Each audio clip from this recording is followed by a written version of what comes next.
지난 시간에 요걸 가지고 이야기를 한 거거든요.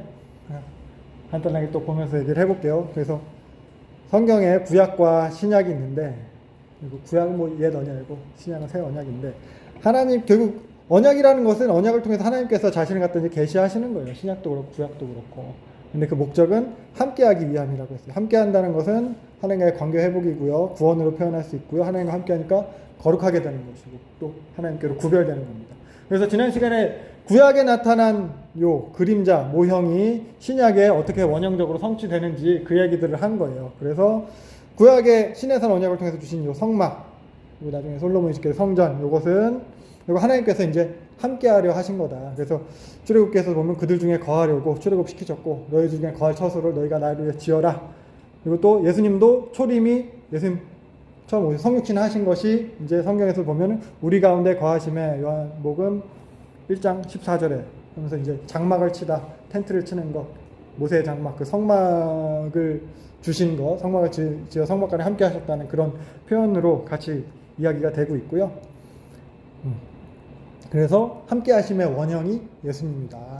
성막에서 함께 하시고 하나님, 그 예수님의 초림으로 그 원형이 성취된 거다 얘기를 할 수 있고, 또 제사 이야기했어요. 제사 이야기하면서 그 제물이 대속물 되는 거고, 제물을 통해서 우리에게 속죄가 일어나는, 죄사함이라는 것을 배웠고, 그래서 그게 예수 그리스도의 십자가를 통하여서 짐승의 안수에서 서로 이제 정가가 되듯이, 짐승과 내가 이제 동일시 되듯이 예수 그리스도에 대한 우리의 신앙 고백을 통해서 예수 그리스도와 연합해서 십자가 위에서 죽고 또 다시 살아나는 것, 그런 이야기까지 했어요. 그래서 그 중보적인 역할, 구약에서는 이제 대제사장이 그런 역할을 했거든요. 대제사장, 특히 대제사장이 백성들의 죄를 갖다가 뭐 대신해서까지는 아니지만 이제 뭐 대표해서 대속죄 일에 들어가서 그 지성소에 들어가서 행했던 그런 예식들을 함께 살펴보면서, 그걸 통해서 예수님께서 그런 우리의 이제 죄를 갖다 대신 이제 대속해 주시고 중보적인 역할을 해 주시고, 또 제사장이 지성소에 들어갔다 나오면서 죄사함에 대해서, 의롭게 됨에 대해서 선포하듯이 예수 그리스도의 부활로 인해서 우리의 의롭게 됨이 선포되는 얘기, 그런 얘기 했고요.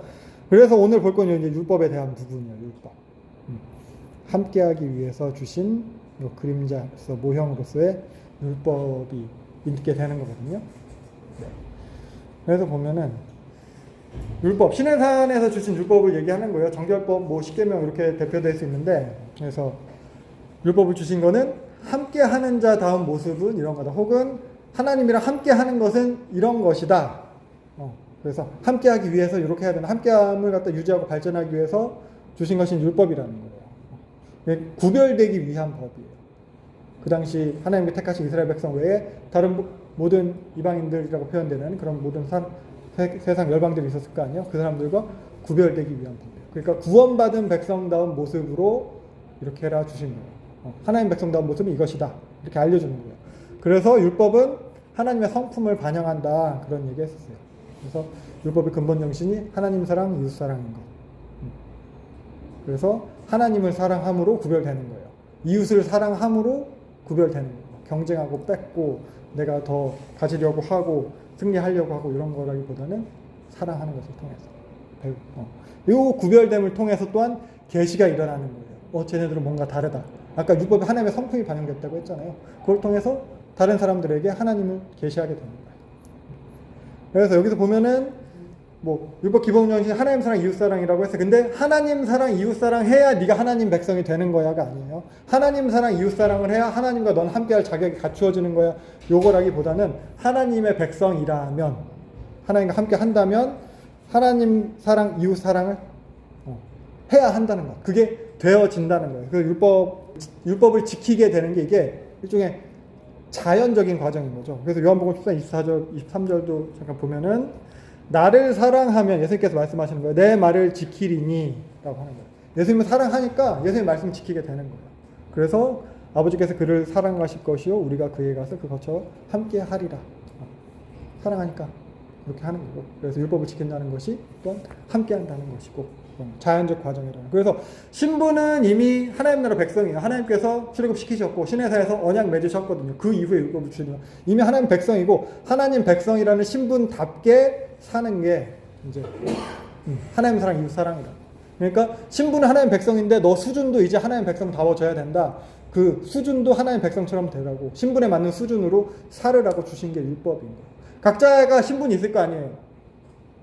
뭐 그래도 제일 좀 직분 중에서 명확하게 구별되는 교사라는 직분, 교사라는 신분이 있을 거 아니에요. 그럼 내가 교사라는 신분에 답게 해야 되는 게 있을 거예요. 뭐 회사 같은 경우 뭐 복무지침 이런 게 있어요. 사실 여러분 아시는지 모르겠지만 그런 게 있어요. 그럼 그 직분에 맞게 살라고 주신 거예요. 근데 내가 신분과 상관없이 그 복무지침만 열심히 지킨다고 해서 내가 그게 되는 게 아니잖아요. 교사인 척 계속 하면은 교사가 돼요? 사기 아니에요, 그런 건? 그렇죠. 그런 것처럼. 그런 거. 그래서, 그러나, 나의 신분을 나타내어 주고, 내가 밖에 나가서 지하철 타고 돌아다니면 누가 교사인지 누가 경찰인지 뭐, 어떻게 알아요? 근데 이제 내가 그런 율법을 준수하는 것을 통해서 그 신분이 또한 드러나게 되는, 나타내 주는 것, 신분을 나타내 주는 것. 여기서 아까 말한 표현을 계시해 주는 것, 하나님의 성품, 그런 게 될 거예요. 그래서 율법 지킴이 하나님과 함께 함이라는 거죠. 요한일서 3장 23절, 24절도 보면은 예수의 계명이에요. 그 이름을 믿고 그가 우리에게 주신 계명대로 서로 사랑할 것입니다. 이 계명을 지키는 자는 주 안에 거하고 주는 그의 안에 거하시나니 우리에게 성령을 말미암아 그가 우리 안에 거하는 줄 우리가 아느니라. 그래서 계명대로 서로 사랑하는 것. 그 계명을 지키는 자가 하나님 안에 거하는 거다. 이렇게 표현이 되고 있는 거예요. 그래서 함께 하니까 하나님과 함께 함으로 율법을 지키게 된다는 거고요. 열매 맺게 된다는 거예요. 그래서 요한복음에서 예수님이 잘 아는 비유죠. 포도나무 비유. 율법이 지켜지는 거예요. 그러니까 다시 말해 법을 지켜야 하나님 백성이 되는 게 아니고 하나님 백성이니까. 그러니까 중국 사람이 우리나라에 많이 와서 살아요. 근데 중국 사람이 아무리 우리나라 준법 정치인 투철해서 대한민국의 법을 지킨다고 해서 대한민국 사람이 되는 게 아니듯이 그리고 우리가 대한민국의 법을 지키는 건 우리가 대한민국 사람이니까 또 지키는 거잖아요. 그런 것처럼 사과나무가 있는데 사과나무에다 포도를 갖다가 막 붙여서 포도를 엄청 많이 붙여놓으면 그게 이제 포도나무가 되는 게 아니잖아요.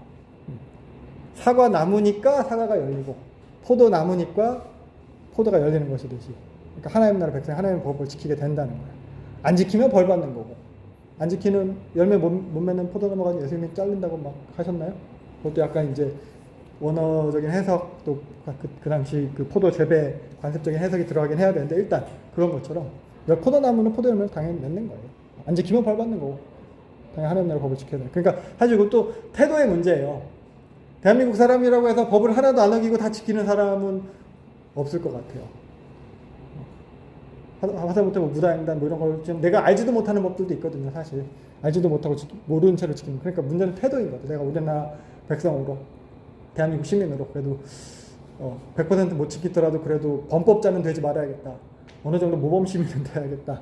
그러니까 완전히 지키는 사람은 없는 것처럼 하나님 나라의 법도 그런 태도가 또 중요한 것 같아요.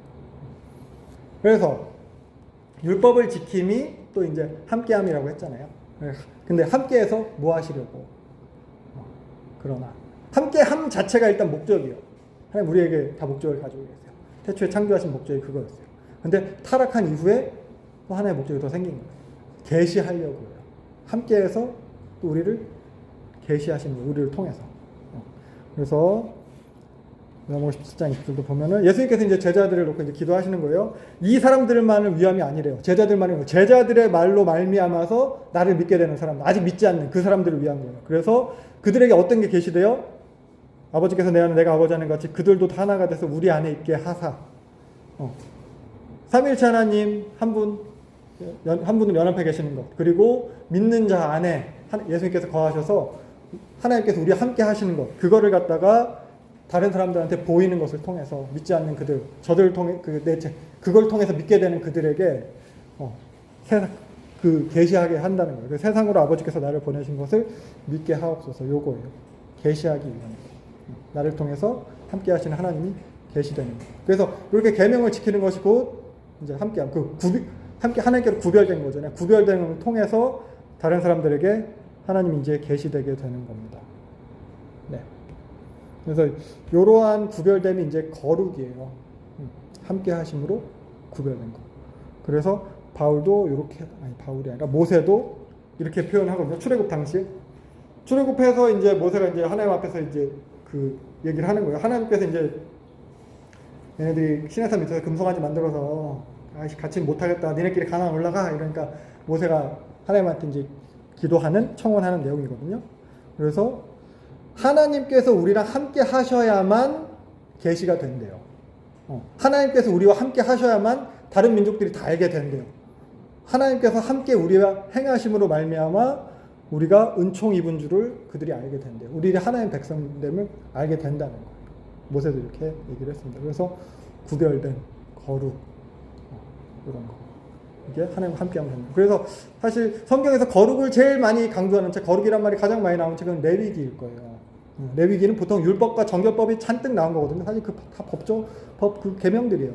그 레위기에서 강조하는 게 바로 거룩인데, 레위기는 그 거룩해라라고 하는 명령과 더불어서 율법 지켜라라고 얘기를 해요. 하나님이 거룩하니 너희도 거룩해라. 율법 지켜야 된다. 구별돼야 된다. 그걸 요구하고 있어요. 그래서 하나님과 함께하는 백성은 결국 율법을 지키게 되는 거고, 그렇게 되어진다는 거예요. 거룩하게 된다는 거예요. 그래서 구약 이스라엘 백성들을 보면 율법을 지키지 않는 모습들이 많이 나타났어요. 그거는 반증하는 거예요. 하나님과 함께하지 않는구나, 이 사람들이. 그러니까 제가 구약개혁하면서 하나님을 계속 거절했다고 표현을 했어요, 제가. 그러니까 그 사람들이 율법을 지키지 않는 것은 하나님을 계속해서 거절하는 행동이에요. 하나님과 함께하는 거절하는 행동이에요. 그래서 사무엘상에서도 보면은 하나님이 떠났다, 이가봇이라고, 하나님의 영광이 떠났다, 이렇게 표현을 하고 있습니다. 그러니까 이 사람들이 율법을 지키기보다는 뭐 하나님을 같이 잘 섬기기보다는, 그러니까 하나님 사랑, 이웃 사랑을 하기보다는 하나님을 도구화해서 내 필요를 채우려고 했던 거죠. 그 행동이죠. 언약궤를 들고 나가는 행동이. 그랬을 때 하나님을 떠나게 되는, 이들이 하나님을 거절했을 때 하나님께서 떠나게 되는. 나중에 보면은 에스겔서에 보면 하나님이 진짜 거기는 성전에서 떠나시는 장면이 그대로 묘사가 되거든요. 성전에서 우상 숭배하고 해서 하나님 역겨워서 도저히 너희랑 같이 있을 수 없다. 그러니까 하나님 백성이 하나님을 거절하는 것, 이거 그 하나님 명령 지키지 않는 모습을 그렇게 표현할 수 있을 것 같아요. 근데 그래서 이스라엘 백성들은 그들의 역사 속에서 우리의 모습이기도 하죠. 계속해서 하나님을 거절하고 또 떠나려고 하고, 그런데 하나님은 계속해서 그들에게 기회 주시고 찾아오시고 다시 또 함께하는 그런 회복을 갖다 준비하시는 게 지금까지 우리가 쭉 보고 있는 구속사라는 거죠. 그래서 예수님이 오신 거잖아요. 그래서 예수님이 오셨고 완성되신 겁니다. 완성하신 겁니다. 완성시키신 겁니다. 완성하셨고 또 부활하시고 승천하심으로 성령님이 이제 우리에게 오시게 된 거죠. 요한복음 16장 7절에 보면은 예수님께서 말씀하시는 거죠. 내가 떠나가는 것이 너한테 유익하대요. 왜? 그럼 보혜사가 오지 않는다. 다시 같이 볼까요? 15장 26절. 보혜사가 온대요. 보혜사가 내가 떠나야지만 온대요. 떠나지 않으면 그 보혜사가 뭐냐? 예수님께서 또 말씀하시는 거예요. 너에게 보낼 보혜사는 진리의 성령이래요. 예수님께서 다 완성하시고, 그리고 예수님께서 다시 하나님의 우편으로 가심으로 인해서 성령께서 우리에게 오시게 된 거예요. 예수님이 성육신하심으로 함께 하셨어요.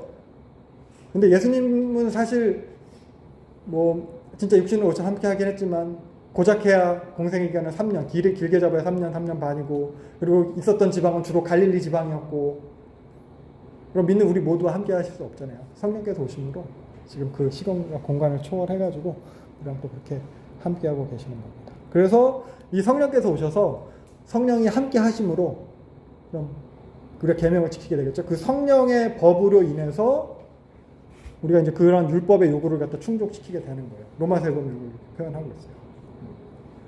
성령의 법이 죄와 사망의 법에서 너를 해방했다. 그러니까 율법을 지키는 것을 통해서 하나님과 함께함이라고 했어요. 근데 우리가 율법 다 못 지키죠. 그리고 율법을 지키는 것을 통해서 유대인들이 말하는 것은 의롭다. 율법을 못 지켰어요? 그럼 불의한 게 되는 거거든요. 근데 율법을 지킴으로 해서 의롭다함을 받는 거거든요. 근데 우리가 예수 그리스도의 그런 구속 사역과 또한 성령이 오심으로 인해서 의롭다함을 받은 거예요. 이게 율법의 요구가 이루어졌다는 거예요. 그래서 여기도 보면은 육신을 따르지 않고 그 영을 따라 행하는 우리에게 율법의 요구가 이루어지게 하시는, 율법의 요구라는 게 의롭다 칭함을 받는다는 거예요. 어떻게 보면 이걸 또 이제 구원이라고도 표현할 수 있을 것이고, 의롭다 하는 것은 기본적으로 하나님과의 관계에서의 어떤 형태, 상황을 갖다 말하는 거예요. 상황이라고 해야 되나요? 수준, 상황, 뭐라고 할까요? 그걸 말하는 거거든요. 의롭다는 것은 하나님과 올바른 관계에 있다라는 거예요. 다시 말하면은 율법을 잘 지키면은 하나님과 올바른 관계에 있는 거예요. 하나님과 함께 하는 거예요. 그러니까. 근데 우리가 그걸 못했어요. 근데 성령이 오셔서 너 하나님과 올바른 관계에 있다라고 해준 거예요. 그리고 또 이제 지키게 해주신다는 거죠. 그리고 보면은 로마서 또 10장 4절도 보면은 그리스도는 모든 믿는 자에게 의를 이루기 위하여 율법의 마침이 된다. 율법의 마침이래요. 예수님께서 오셔서 행한 그 모든 것. 율법의 일부가 이렇게 하나님과 함께하는 자 다음 모습 율법, 하나님과 함께하면 유지하기 위해서 율법 했는데 그걸 갖다 예수님께서 다 마치셨다는 거예요. 그래서 우리가 더 이상 그런 법 조문 자체에 묶여있기보다는 예수 그리스도로 인해서 그런 신분을 부여받게 된 거고, 또 그 이후로 보내신 성령님을 통해서, 성령과 함께함을 통해서 그런 요구가 충족되게 되는 거죠. 이렇게 또 생각을 하시면 될 것 같아요. 그래서 아브라함 언약 처음에 얘기했어요. 구약하면서. 그리고 이제 신의 산 언약 얘기하고 다윗 언약 얘기했어요. 그러면서 아브라함 언약은 하나님께서 그 타락한 그 인류에 대한 하나님의 의지의 발현이라고 했어요. 하나님께서 무조건적으로 약속해 주신 거잖아요. 반드시 내가 너와 이룬다. 너를 말하면 복을 받게. 모든 민족이 복을 받게. 그래서 의지였어요. 의지. 그리고 다윗 언약도 마찬가지죠. 다윗 언약도 그런 하나님께서 이제 너로 말미암아 너와 내 자손으로 말미암아 그 왕위가 영원할 것이다. 이런 것도 이제 하나님께서 그 예수님을 통해서 이제 그것 때 이제 성취하시겠다는 그런 의지가 들어가 있는 건데, 그 의지가 이제 실현된 것, 그 원형적으로 나타난 게 바로 이제 예수님이죠. 그래서 아브라함 언약과 다윗의 언약대로 하나님의 그 의지의 실현으로 예수님께서 오신 겁니다.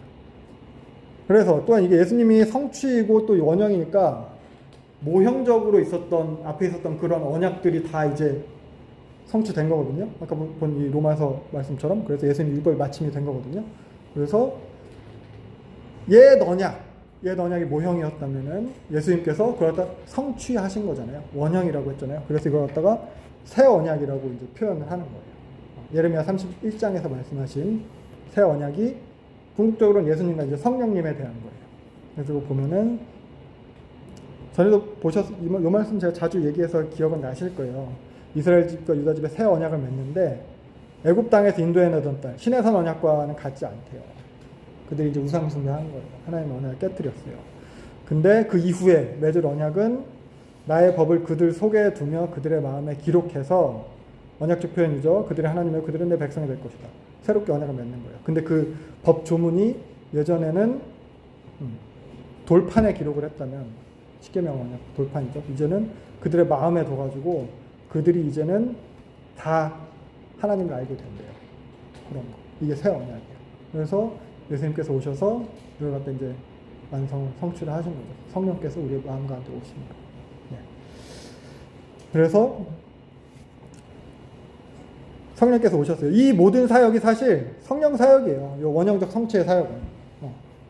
우리 마음 가운데 기록해서 두신 법도 성령의 법이고 성령이고, 그리고 지상에서 이루어진 그런 하나님의 모든 사역은 또 성령께서 하시는 사역이거든요.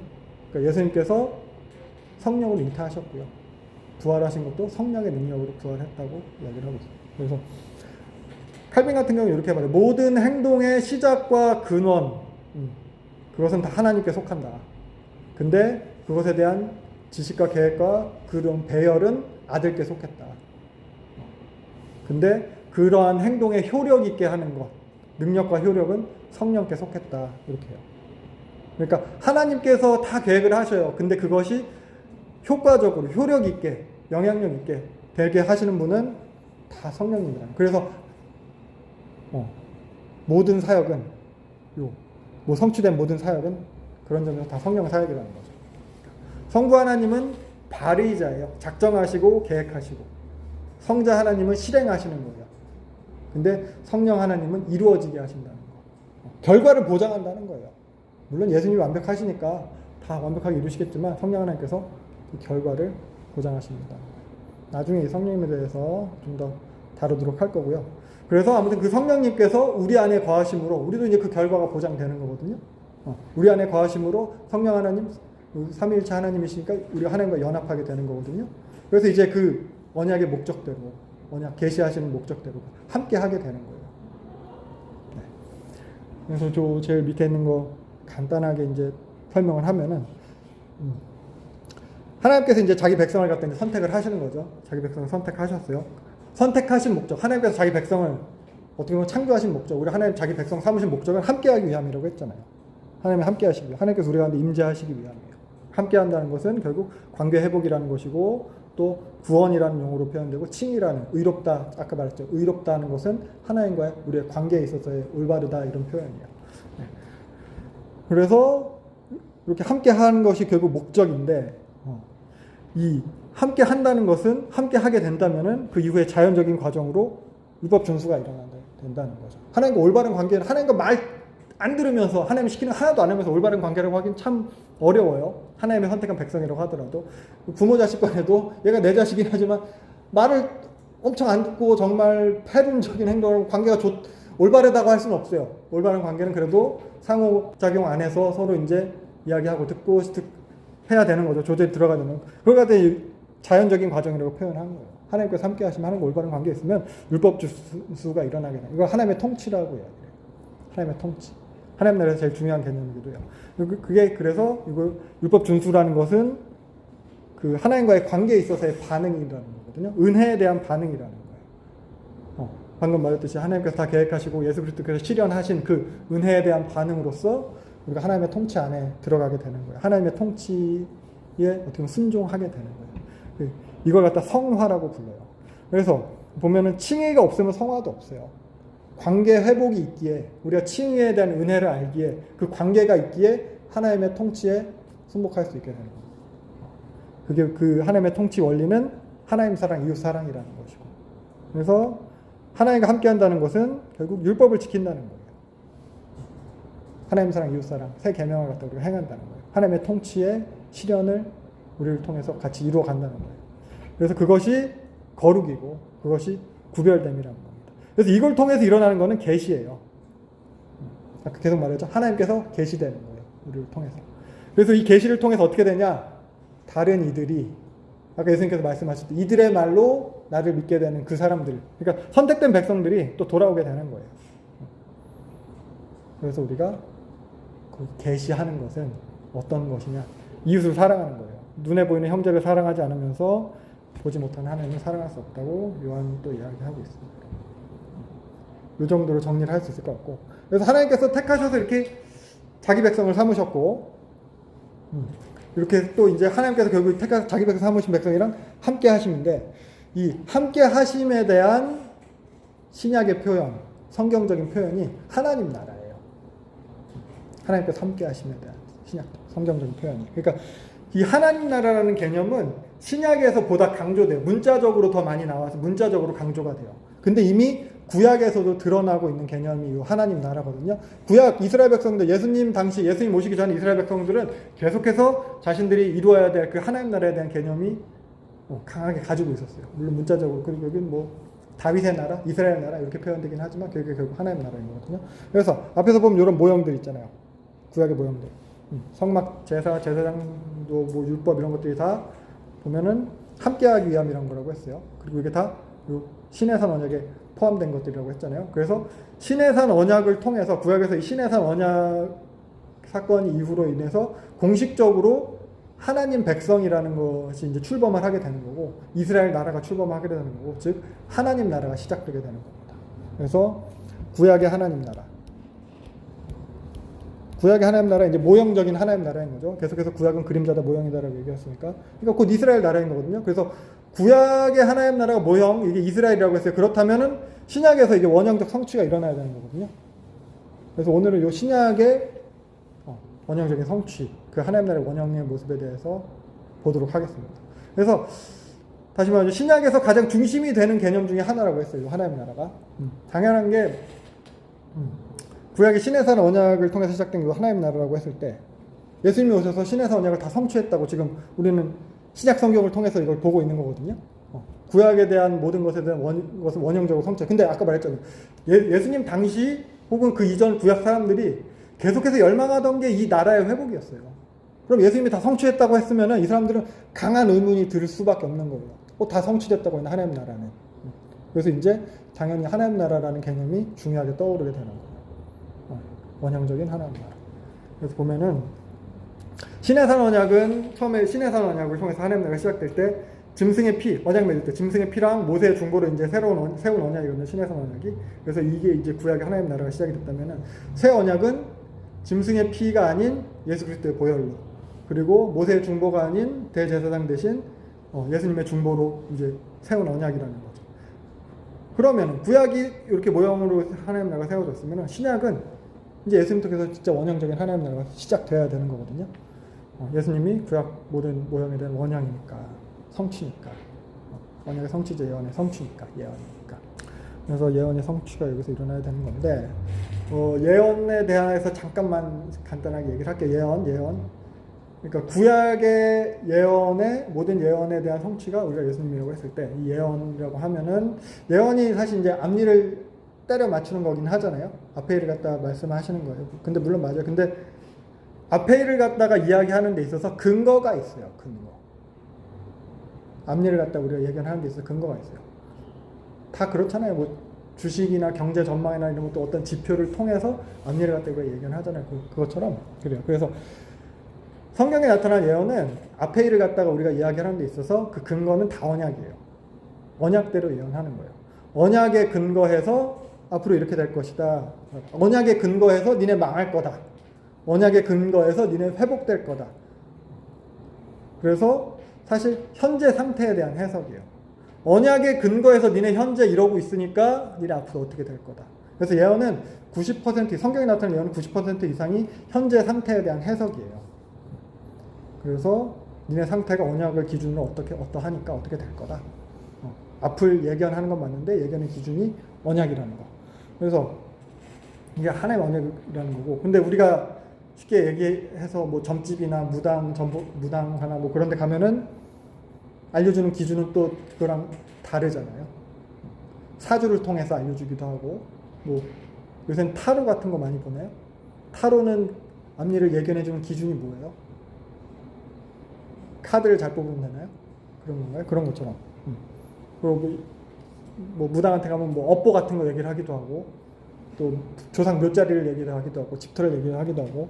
근데 성경은 이제 그런 걸 기준으로 예언을 하지 않는다는 거죠.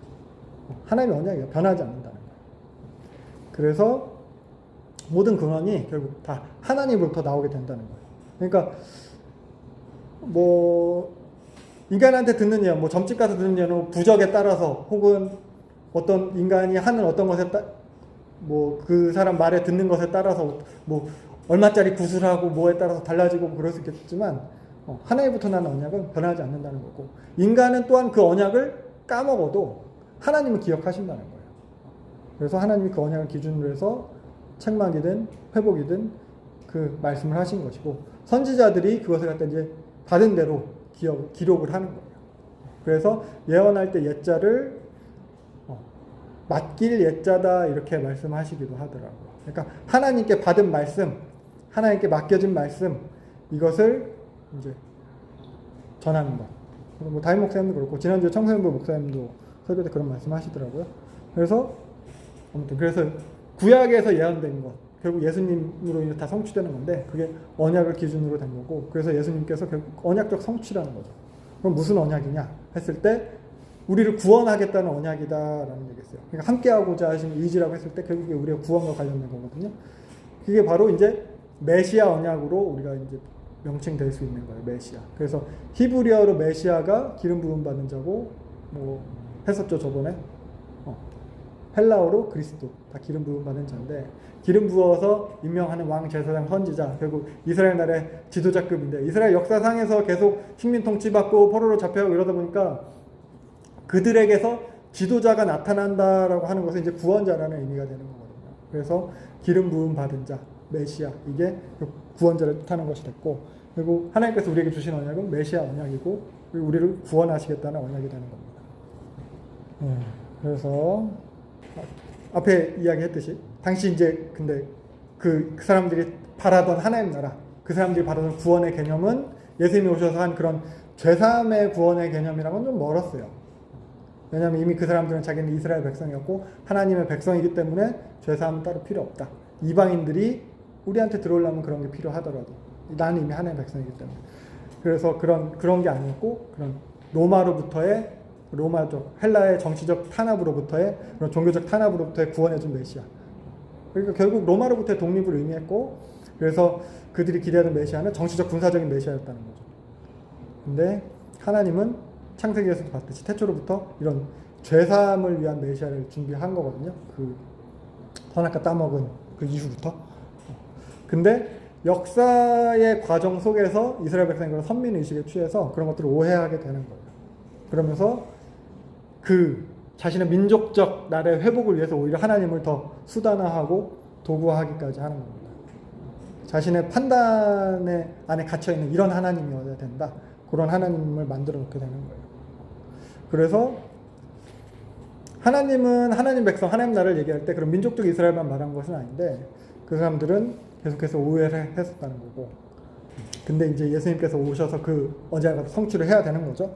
물론 그들은 오해를 했지만 예수님께서 오셔서 오해와 상관없이 원래 계획하신 대로 그 메시아 언약을 성취하시는 거예요. 그러니까 하나님 나라 회복을 성취하셨다는 거예요. 골로새서 같은 경우가 그 예수님의 완전성에 대해서 계속해서 이야기를 해주고 있거든요. 나중에 한번 보시면은 예수님 한 분만으로 모든 것이, 그러니까 단순히 민족적 그런 회복이 아니라 전 우주적인 회복이 충분하다는 것에 대해서 이야기를 하고 있습니다. 그래서 예수님이 아까 봤듯이 이런 원형이니까 그런 걸 다 성취해야만 되는 거거든요. 그러면은 예수님이 그럼 성취해야 되는 건 알겠는데, 그래서 과연 그들이 갖는 의문처럼 성취되었는가? 과연 그런가? 라는 거죠. 성취되지 않았다면 예수님은 메시아가 아닌 게 되는 거거든요. 근데 앞에 이런 성막, 제사장, 제사, 안수 뭐 이런 것들 다 예수님을 위해서 성취되는 거 봤어요. 그래서 정말 이 구약의 그림자가 다 성취되는 거에 맞다면은 예수님은 하나님 나라를 세우셔야 돼요. 지난 시간 그 다니엘 환상에서 봤듯이 모든 제국들을 무너뜨리는 그 뜨인 돌, 세상을 권세를 갖다 다 이제 받아서 통치를 하게 되는 그 인자 같으니 그 예수님이 되어야 되는 거거든요. 영원한 나라, 절대적인 권세의 나라가 이루어져야 되는 건데, 그래서 그 하나님 나라가 신약에서 가장 중심되는 주제로 나타나게 됩니다. 그래서 이걸 갖다 이제 이야기를 할 거예요. 예수님 당시에 그러면은 그 당시 사람들이 하나님 나라에 대해서 어떻게 생각을 하고 있었을까? 그리고 지금을 사는 우리들도 하나님 나라라고 했을 때 어떤 개념으로 이해를 하고 있는가? 하나님 나라를 어떻게 이해하고 있어요? 어렸을 때 찬양 기억나요? 돈으로도 못 가요 하나님 나라. 맞아요? 그 하나님 나라? 돈으로 못 가는 나라. 그런 거. 어떻게 보면 그 정도 수준, 뭐 틀린 말 아니에요. 다 맞는 말이에요. 거듭나면 가는 나라. 거듭나는 게 뭔지도 모르고 불렀던 것 같아, 그때. 그러다 보니까 우리가 일반적으로 생각했던 개념은 뭐 죽어서 가는 나라, 그 정도. 하나님 나라를 우리 인생의 끝, 죽음 이후로 이렇게 밀어놓고 있었던 것 같아요. 혹은 예수님 재림하시면 나중에 진짜 종말에 최후의 심판 때 그때 이루어지는 나라, 이렇게들 많이 생각을 해요. 당시에도 그 하나님 나라에 대한 이런 오해들이 있었어요. 그래서 당시 인식들 어떻게 했는지 보면은 하나님 나라라고 했을 때 하나님 나라가 곧 천국이에요. 천국, 하늘나라. 천국은 한자죠. 천국, 하늘나라, 하나님 나라 다 같은 말이에요. 근데 이제 민족적인, 아까 잠깐 얘기했듯이 민족적으로 이해하는 개념들이 있었어요. 이 사람들이. 그러니까 정치적 하나님 나라, 다윗의 나라의 회복으로 이야기를 한 거예요. 유대인들은 자신들만을 위한 하나님이었고, 유대교 신앙을 가진 자들만의 하나님 나라를 얘기했어요. 그러니까 로마로부터 독립, 영원한 다윗 왕조의 재건. 그래서 메시아가 민족적 지도자에 국한된 것으로 이게 첫 번째 오해예요.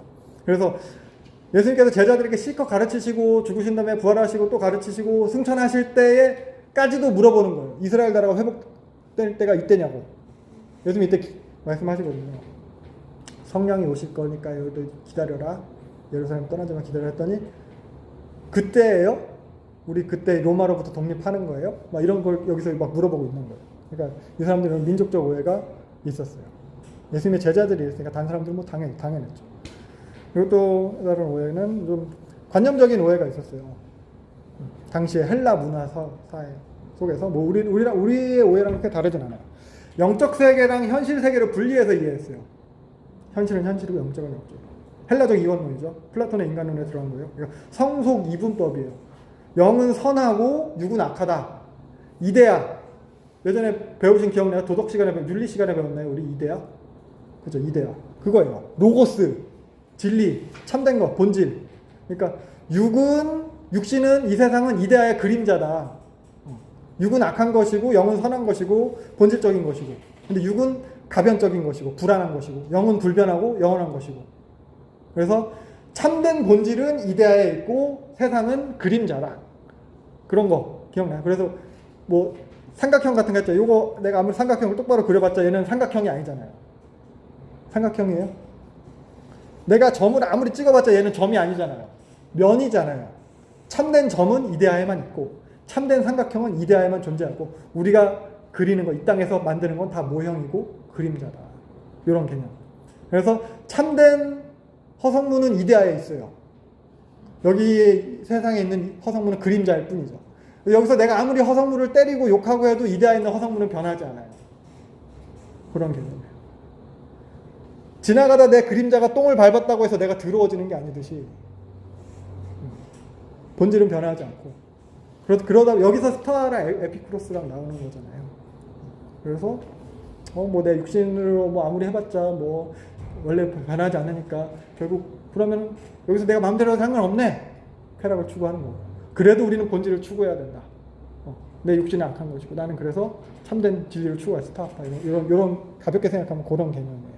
그래서 수레바퀴랑 그 축으로 설명을 하더라고요. 수레바퀴는 계속해서 뺑글뺑글 돌지만 축은 고정되어 있듯이 변하지 않는 본질이 이렇게 표현을 하더라고요. 그래서 구원이라던가 영생이라던가 하나님 나라의 개념을 다 영적인 것으로만 여긴 거예요. 육은 악한 거고. 그러다 보니까 이걸 통해서도 영지주의를 비롯한 그런 이단들이 나오게 되는 거죠. 마르시온 낙파 도세티즘 해가지고 가현설, 예수의 인성을 갖다 인정하지 않는 그런 이단들까지도 나오게 되는 겁니다. 그래서 요한일서나 이런 데서 보면은 나중에 이제 후대에 기록된 서신이잖아요. 여기 보면 이제 그런 영지주의를 이단들을 갖다 염두에 둔 표현들이 나오는 거 보면은 예수님께서 육체로 오신 것을 시인하는 영마다 하나님께 속한 것이요 예수를 시인하지 않은 영마다 하나님께 속한 것이 아니니 이게 적그리스도다.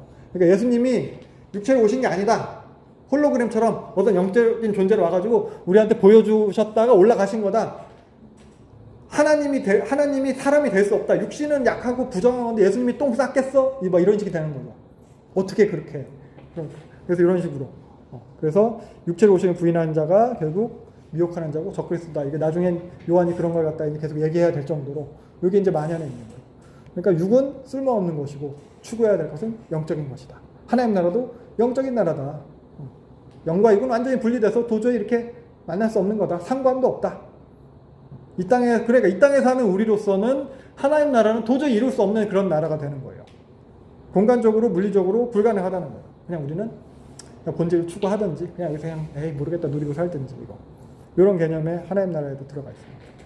그 당시 사람들 인식에서. 그리고 또 이제, 실용적, 물질적, 이런 오해가 있어요. 물질주의적인 오해. 그러니까, 하나님 나라에 가는 것은 뭔가 물질적으로 보상을 받고, 잘 되고, 복 받고, 성공하는 것. 이게 로마의 실용주의, 그러니까, 관념적인 거는 이제 헬라 문화의 영향을 받았다면은 이런 실용적인 부분은 이제 로마의 영향을 많이 받거든요. 로마 가도 만들고 뭐 수로 만들고 또 제국을 만들고 하면서 그런 것들이 다 이제 실용적인 것들이었잖아요. 그래서 또 이제 이방 종교 관습에서 그런 것들이 이제 들어있는 거고 잘 되기 위해서 내가 복 받기 위해서 이방신을 섬기는 목적 자체가 그런 거잖아요. 우리도 옛날에 그런 설교 들은 거 기억나는지 모르겠어요. 저 어렸을 땐 그런 설교 많이 했어요. 여기서 잘 믿고 봉사 열심히 하고 천국 가면은 금으로 된 집에서 살고 금 면류관 쓰는데 적당히 믿고 교회 발만 담그면 개털 모자 쓴다 막 이런 설교 또 있었어요 옛날에.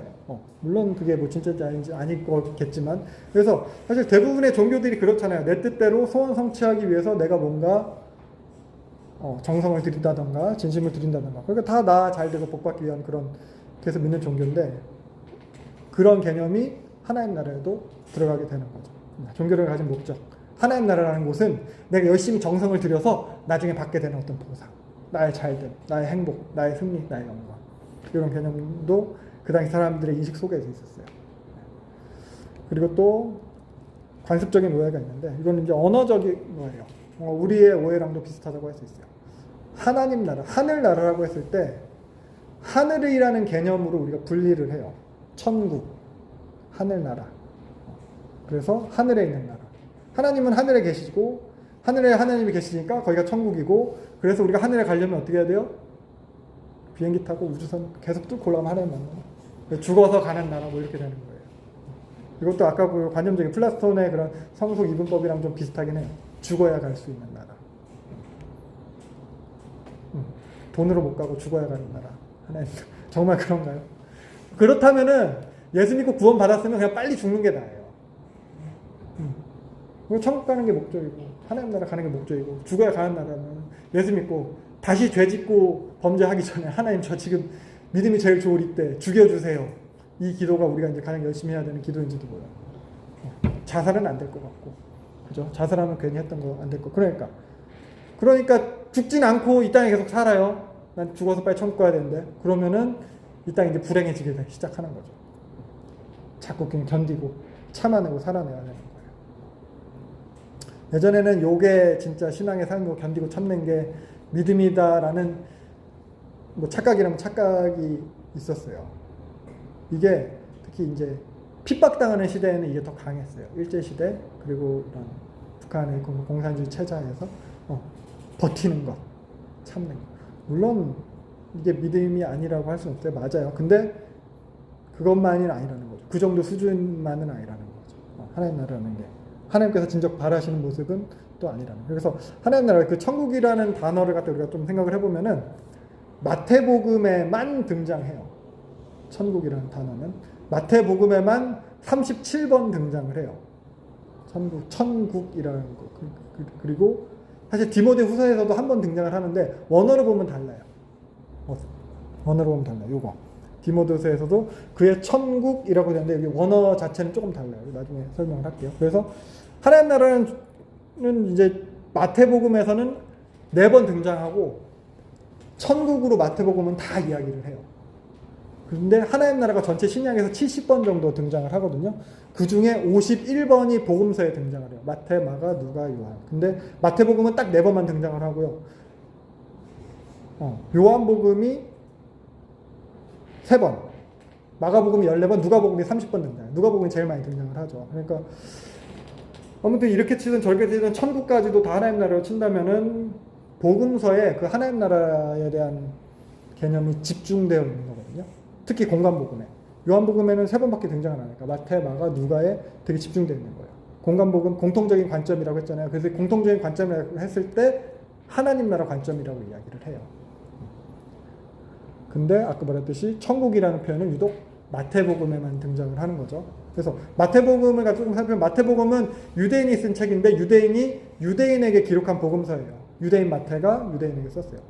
그래서 보면 유대인들이 쓰던 관습적인 표현이 천국이에요. 하나님 나라. 이거 갖다 천국, 하늘나라로. 그러니까 유대인들은 하나님의 이름을 갖다 이제 함부로 부를 수 없는 거예요. 하나님이 이제 절대자, 창조주라니까 망령되게 부를 수 없는 거죠. 그래가지고 하나님에 대한 경외심을 성경 필사하는 사람들도 경건한 사람들은 성경 쓰다가 필사하다가 하나님이란 이름 나오면은 쓰고 나서 펜을 꺾어 버리고 다른 펜으로 쓴다던가. 혹은 에스네파 같은 경우는 그 정결탕에 들어가서 목욕을 한번 하고 와서 하나님 쓰고 또 쓰다가 하나님이라고 하면 또 한번 깨끗이 씻고 온다던가 막 이 정도로. 그래서 하나님을 갖다 함부로 쓸 수도 없고 함부로 부를 수도 없는 거죠. 하나님의 이름을. 그래서 하나님의 이름이 뭐예요? 우리 하나님이 뭐라고 하나요? 여호와 하나님이라고 하는데 사실 하나님의 이름을 갖다가 정확하게 발음을 하는 사람은 뭐 없을 거다라고 이야기를 해요. 우리가 여호와라는 것도 사실 히브리어는 모음이 없고 자음밖에 없잖아요. 그래서 여호와도 이거를 갖다가 우리가 이제 모음을 갖다가 몇 개를 집어넣냐에 따라서 여호와가 되기도 하고 야훼가 되기도 하는 거거든요. 이게 하나님 이름이에요. 근데 어떻게 읽어야 될지 몰라요. 근데 이거 우리가 여호와를 읽는 이유는 아도나이, 이게 이제 주님이라는 뜻이에요. 아도나이, 주인이라는 뜻이잖아요. 요 아도나이에서 A, O, A 요걸 갖다 껴서 넣는 거예요.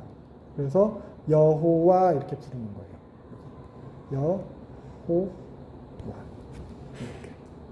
이렇게 그냥 다 빼고 그냥 이 2개만 넣어가지고 이렇게 그리고 이렇게 넣으면 야훼가 되는 거고 그렇대요. 그러니까 아무튼 이런 식이다 보니까 하나님 대신에 상징적으로 쓰인 게 결국 하늘인 거죠. 그래서 하나님 나라를 하늘나라로 천국으로. 그래서 헬라어에서의 하늘은 우라노스예요. 우라노스인데 우라노스가 하늘만 의미하나라고 했을 때 우리도 이 하늘이라는 단어를 어떤 종교적인 그런 신앙적인 단어로 사용하기도 하잖아요. 하늘이 노했다. 이런 말. 하늘이 무섭지 않냐. 이런 말. 그럼 우리가 스카이를 갖다 무서워한다는 이런 건 아니잖아요. 뭐 하늘이 내려준 사람이다. 뭐 이런 것들. 어떤 신적인 존재를 갖다 하늘로 표현하기도 하거든요. 성경에서도 이런 표현이 등장해요. 하늘에 대해서. 기억나는 거 있으세요? 그러면은 이런 거. 돌아온 탕자 이야기예요. 탕자가 이제 자기가 이제 아버지 할 거 다 팔아먹고 다 헤쳐먹고 이제 제가 너무 이제 죄스러워서 이렇게 표현하는 거예요. 내가 하늘과 아버지께 죄를 지었사오니 라고 했을 때 하늘 어떤 절대자 어떤 그런 참된 그런 존재 우리는 이걸 읽으면서 크게 이제 어색한 걸 느끼지 않거든요. 왜냐하면 우리도 그 하늘을 갖다 그런 식으로 여기고 있어요. 우리의 관습적인 거예요. 이것도 복음서에서도 보면은 이런 표현들. 요한의 세례가 어디서부터 왔느냐? 하늘로부터냐? 사람으로부터냐? 라고 했을 때 하나님으로부터 왔다는 이렇게 표현하는 거거든요. 그런 것들. 그리고 또 이런 표현들. 요한이 대답해서 하늘에서 주신 바 아니면 사람이 아무것도 받을 수 없느니라. 하늘에서 뭐 비 떨어지고 우박 떨어지고 이런 걸까요? 아니죠. 하나님께서 나에게 권세를 주셨다. 이걸 갖다 이야기를 하는 거예요. 그러니까 우리도 이런 거 읽으면서 크게 뭐 이상한 걸 느끼지 못해요. 우리가 관습적으로 쓰는 표현이 하늘이라서. 그래서 하늘나라, 천국, 요거는 유대의 관습적인 표현 중에 하나예요. 그래서 하늘나라라고 했을 때 하늘에 있는 나라가 아니라는 것, 요건 아시겠죠? 보면은 마가복음과 마태복음 이제 동일한 평행 본문이거든요. 마가복음이 먼저 쓰여졌어요. 마가복음의 자료를 갖다가 참고해서 마태가 정리해서 마태복음을 쓴 거예요. 근데 마가복음에서 보면은 이제 부자 청년 비유예요. 부자가 와서 어떻게 영생 얻을 수 있습니까? 이것저것 다 해라. 그거 다 지켰습니다. 그럼 네 거 다 팔아가지고 너 나 따라. 해서니까 근심하며 돌아갔잖아요. 그때 낙타가 바늘구멍으로 들어가는 게 더 쉽다. 예수님 말씀은 그 맥락 그 얘기거든요. 그래서 재물이 있는 자가 하나님의 나라에 들어가기가 심히 어렵더라. 마가는 하나님의 나라라고 했어요. 같은 이야기를 마태는 천국 이렇게 표현을 하는 거예요. 마태는 유대인의 관습적인 표현으로 이것도 이렇게 덧습니다. 마가는 로마에 있는 시민들, 이방인들을 대상으로 해서 이렇게 자기의 복음서를 쓴 거예요. 그렇습니다. 그래서 천국, 하늘나라, 요거 헬라어로 우라노스 바실레아 이렇게 표현해요. 우라노스가 하늘이라는 뜻이고 바실레아가 나라, 통치 이런 개념이거든요. 그래서 그냥 바실레아라는 말 자체를 갖다 성경에 보면 우리나라 말로는 천국이라고 번역한 것도 많아요. 아까 바실레아라는 자체가 통치의 행사 이런 의미로 사용되어진다고 했잖아요. 그래서 하나님 나라, 하늘나라에서 중요한 개념은 하늘보다는 통치예요. 바실레아, 하늘만 가지고도 하늘나라 천국이라고 번역하지 않아요. 근데 바실레아만 가지고 하나님 나라, 천국으로 번역을 하게 되거든요. 그래서 하늘이 가지는 그런 장소적 의미라기보다 뭐 죽어서 가는 그런 공간적 의미가 중요하다기보다는 바실레아, 통치가 가지는 의미가 중요하다는 거죠. 주권, 하나님의 주권으로 다스리는 나라, 통치의 개념이 중요하다는 거예요. 그리고 또 보면은 당시의 하늘에 대한 개념이 우리가 가진 하늘에 대한 개념이랑은 달라요. 에베소서 보면은 바울이 얘기하는 거예요. 모든 하늘 위에. 하늘이 많다고 생각을 했어요. 최소한 3개 혹은 7개까지. 7층, 1000 이렇게. 근데 그 예수님께서 모든 하늘 위에 오르셨다라고 이렇게 표현한 그 당시 사람들의 인식이었어요. 그리고 바울도 얘기하죠. 자기가 셋째 하늘에 올라갔다 왔다. 여러 개 하늘이 있다고 그랬어요. 그래서 하늘을 갖다 우라노스라는 단어를 주로 쓰는데 아까 디모데 어디였죠? 디모데후서 4장 18절에 나타나는 여기서의 천국에서 이 하늘은 우라노스를 쓰지 않고 에피우라노스, 에프라노스 이걸 써요. 에프라노스. 에피가 껍데기라는 뜻이죠. 껍데기 그 뒤에라는 뜻이죠. 하늘 뒤에 있는 하늘. 그래서 우라노스가 그냥 창공, 스카이죠. 하늘로 쓰이고 주로 쓰이고 상징적으로 그냥 관습적으로 하나님이라고 쓰여요. 근데 에피우라노스는 창공으로 쓰이지는 않아요. 영적인 공간인 거예요. 여기는. 하늘 위에 그런 문자적으로 그런 거예요. 낙원. 그래서 사후세계의 공간으로서의 하늘이에요. 그래서 바울이 디모데 후서잖아요. 죽을 때 다 됐어요. 그래서 정말 자기가 이제 하나님 계시는 사후세계로서의 그러고 간다. 그런 표현을 여기서 하고 있는 거예요. 그래서 우리는 근데 이걸 둘 다 그냥 천국, 하늘 이렇게 번역을 하고 있는 거죠. 그래서 마태복음에 쓰여진 천국은 다 그냥 우라노스 바실레예요. 그냥 다 우라노스예요. 에피우라노스는 아니었어요. 아무튼 그래서 이러한 언어적인 관습들로 인해서 오해가 생기게 되는 거예요. 장소적으로 하늘에 있는 것처럼. 그래서 죽어야 가는 것처럼. 이렇게. 근데 이게 진짜는 뭐냐? 오해 말고 진짜는 뭐냐라고 했을 때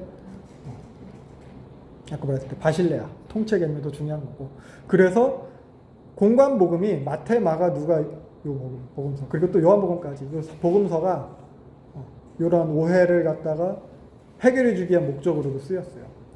왜냐면 하나님 나라가 되게 중요한 개념이고 복음서에 하나님 나라가 집중되어 있다고 했잖아요. 그래서 처음에 뭐 이제 오순절 성령 강림 이후에 교회가 시작이 되고 원시교회, 초대교회라고 하는데 그 초대교회에서의 처음에 이제 설교 메시지는 처음에 얘기했죠. 예수님에 대한 변증이었어요. 예수가 죄가 없다. 죄 없는데 이렇게 어떻게 보면 이제 메시아적인 역할로 인해서 그렇게 죽으시고 부활하신 거다. 그것에 대해서 예수님의 죄 없음, 예수님의 부활, 예수님의 메시아됨에 대해서 많이 다루었다면은 그 다음에 그 이후에 이제 성경이 기록되기 시작하면서는 이제 복음에 대한 책이 이제 기록이 되는 거거든요. 그러니까 처음에는 이제 예수님이 죄가 없어요. 그래, 그 설교를 많이 했어. 변증을 했어. 그래, 죄가 없어. 메시아가 맞아. 부활을 하셨어. 근데 그래서 뭐 하셨는데? 니네 구원했다는 거예요. 우리 구원했다는 거예요. 복음에 대한 이제 기록이 이제 성경으로 남기 시작을 해요. 이게 보통 이제 서신서가 그렇게 많이 기록이 됐고, 그리고 나서 후기에 기록된 책들이 복음서예요. 복음서가 바울 서신보다 더 늦게 기록돼요. 그러니까 순서가 이렇게 되는 거예요. 예수는 죄가 없다. 메시아가 맞다. 주로 설교를 했어요. 그래서 그 예수가 전해준 복음이 이거다. 예수는 복음을 위해 왔다. 죄사함과 너희들의 의롭게 칭의를 위해서. 그럼 복음을 받았어. 그래, 우리가 구원을 받았어. 칭의 의롭다는 받았어. 그래서 그럼 우리는 어떻게 살 건데? 그래서 우리가 지금 어떻게 살아야 되는데? 그래서 그 복음을 받은 우리는 이렇게 살아야 된다라는 게 이제 교회에 어떻게 보면 시기별로 이제 기록된 순서로 큰 맥락에서 볼 수 있거든요. 그래서 예수님 자체에 대한 변증에서 우리에게 준 그 복음에 대한 그 신학이 기록이 됐고 우리가 받은 구원을 설명했다면은 그리고 후반부로 갈수록 공동체에 대한 설명이 일어나는 거예요.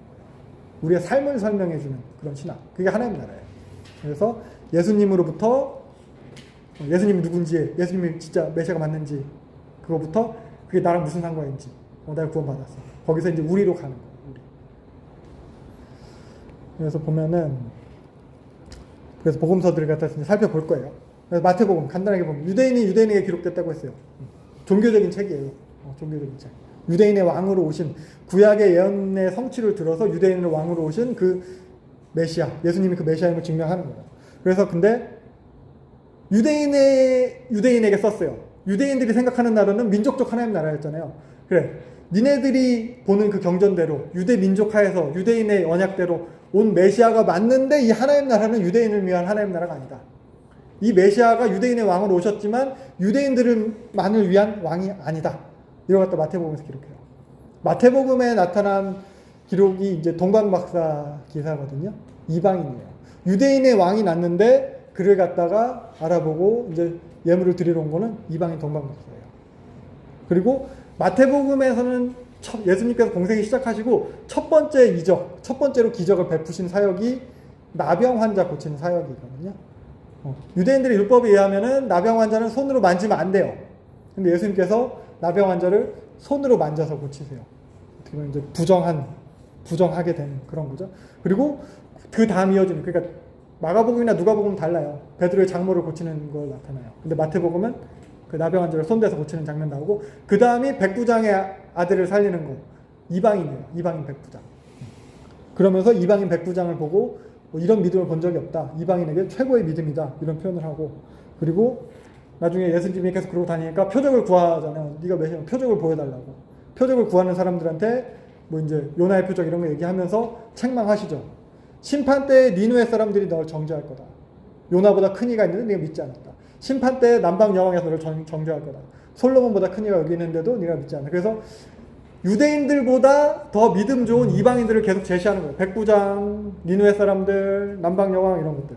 그래서 유대인에게 유대인의 왕을 설명하는 데 있어서 그 유대인의 왕을 보여주는데 그 유대인의 왕으로 오신 예수님의 행보는 전혀 유대적이지 않은 거예요.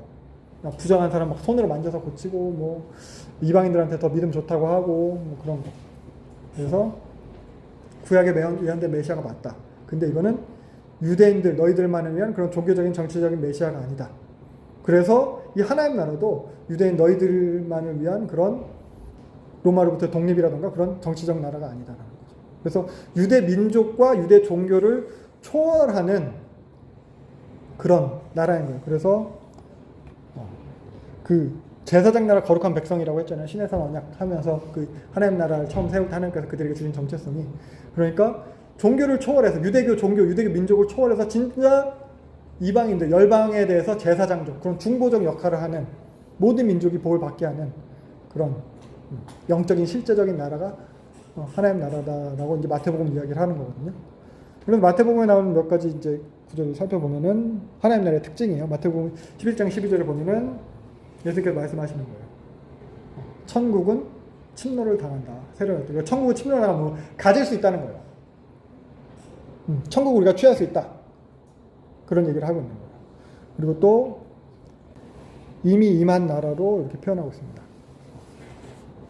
로마로부터 독립했을 때 임하는 게 아니라 여기 보면 하나님의 성령을 귀신을 쫓아내는 것이면 하나님 나라가 이미 너희에게 임하였느니라. 예수님께서 말씀하시는 거죠. 그리고 13장 16, 17절에도 보면은 제자들 말씀하시는 거예요.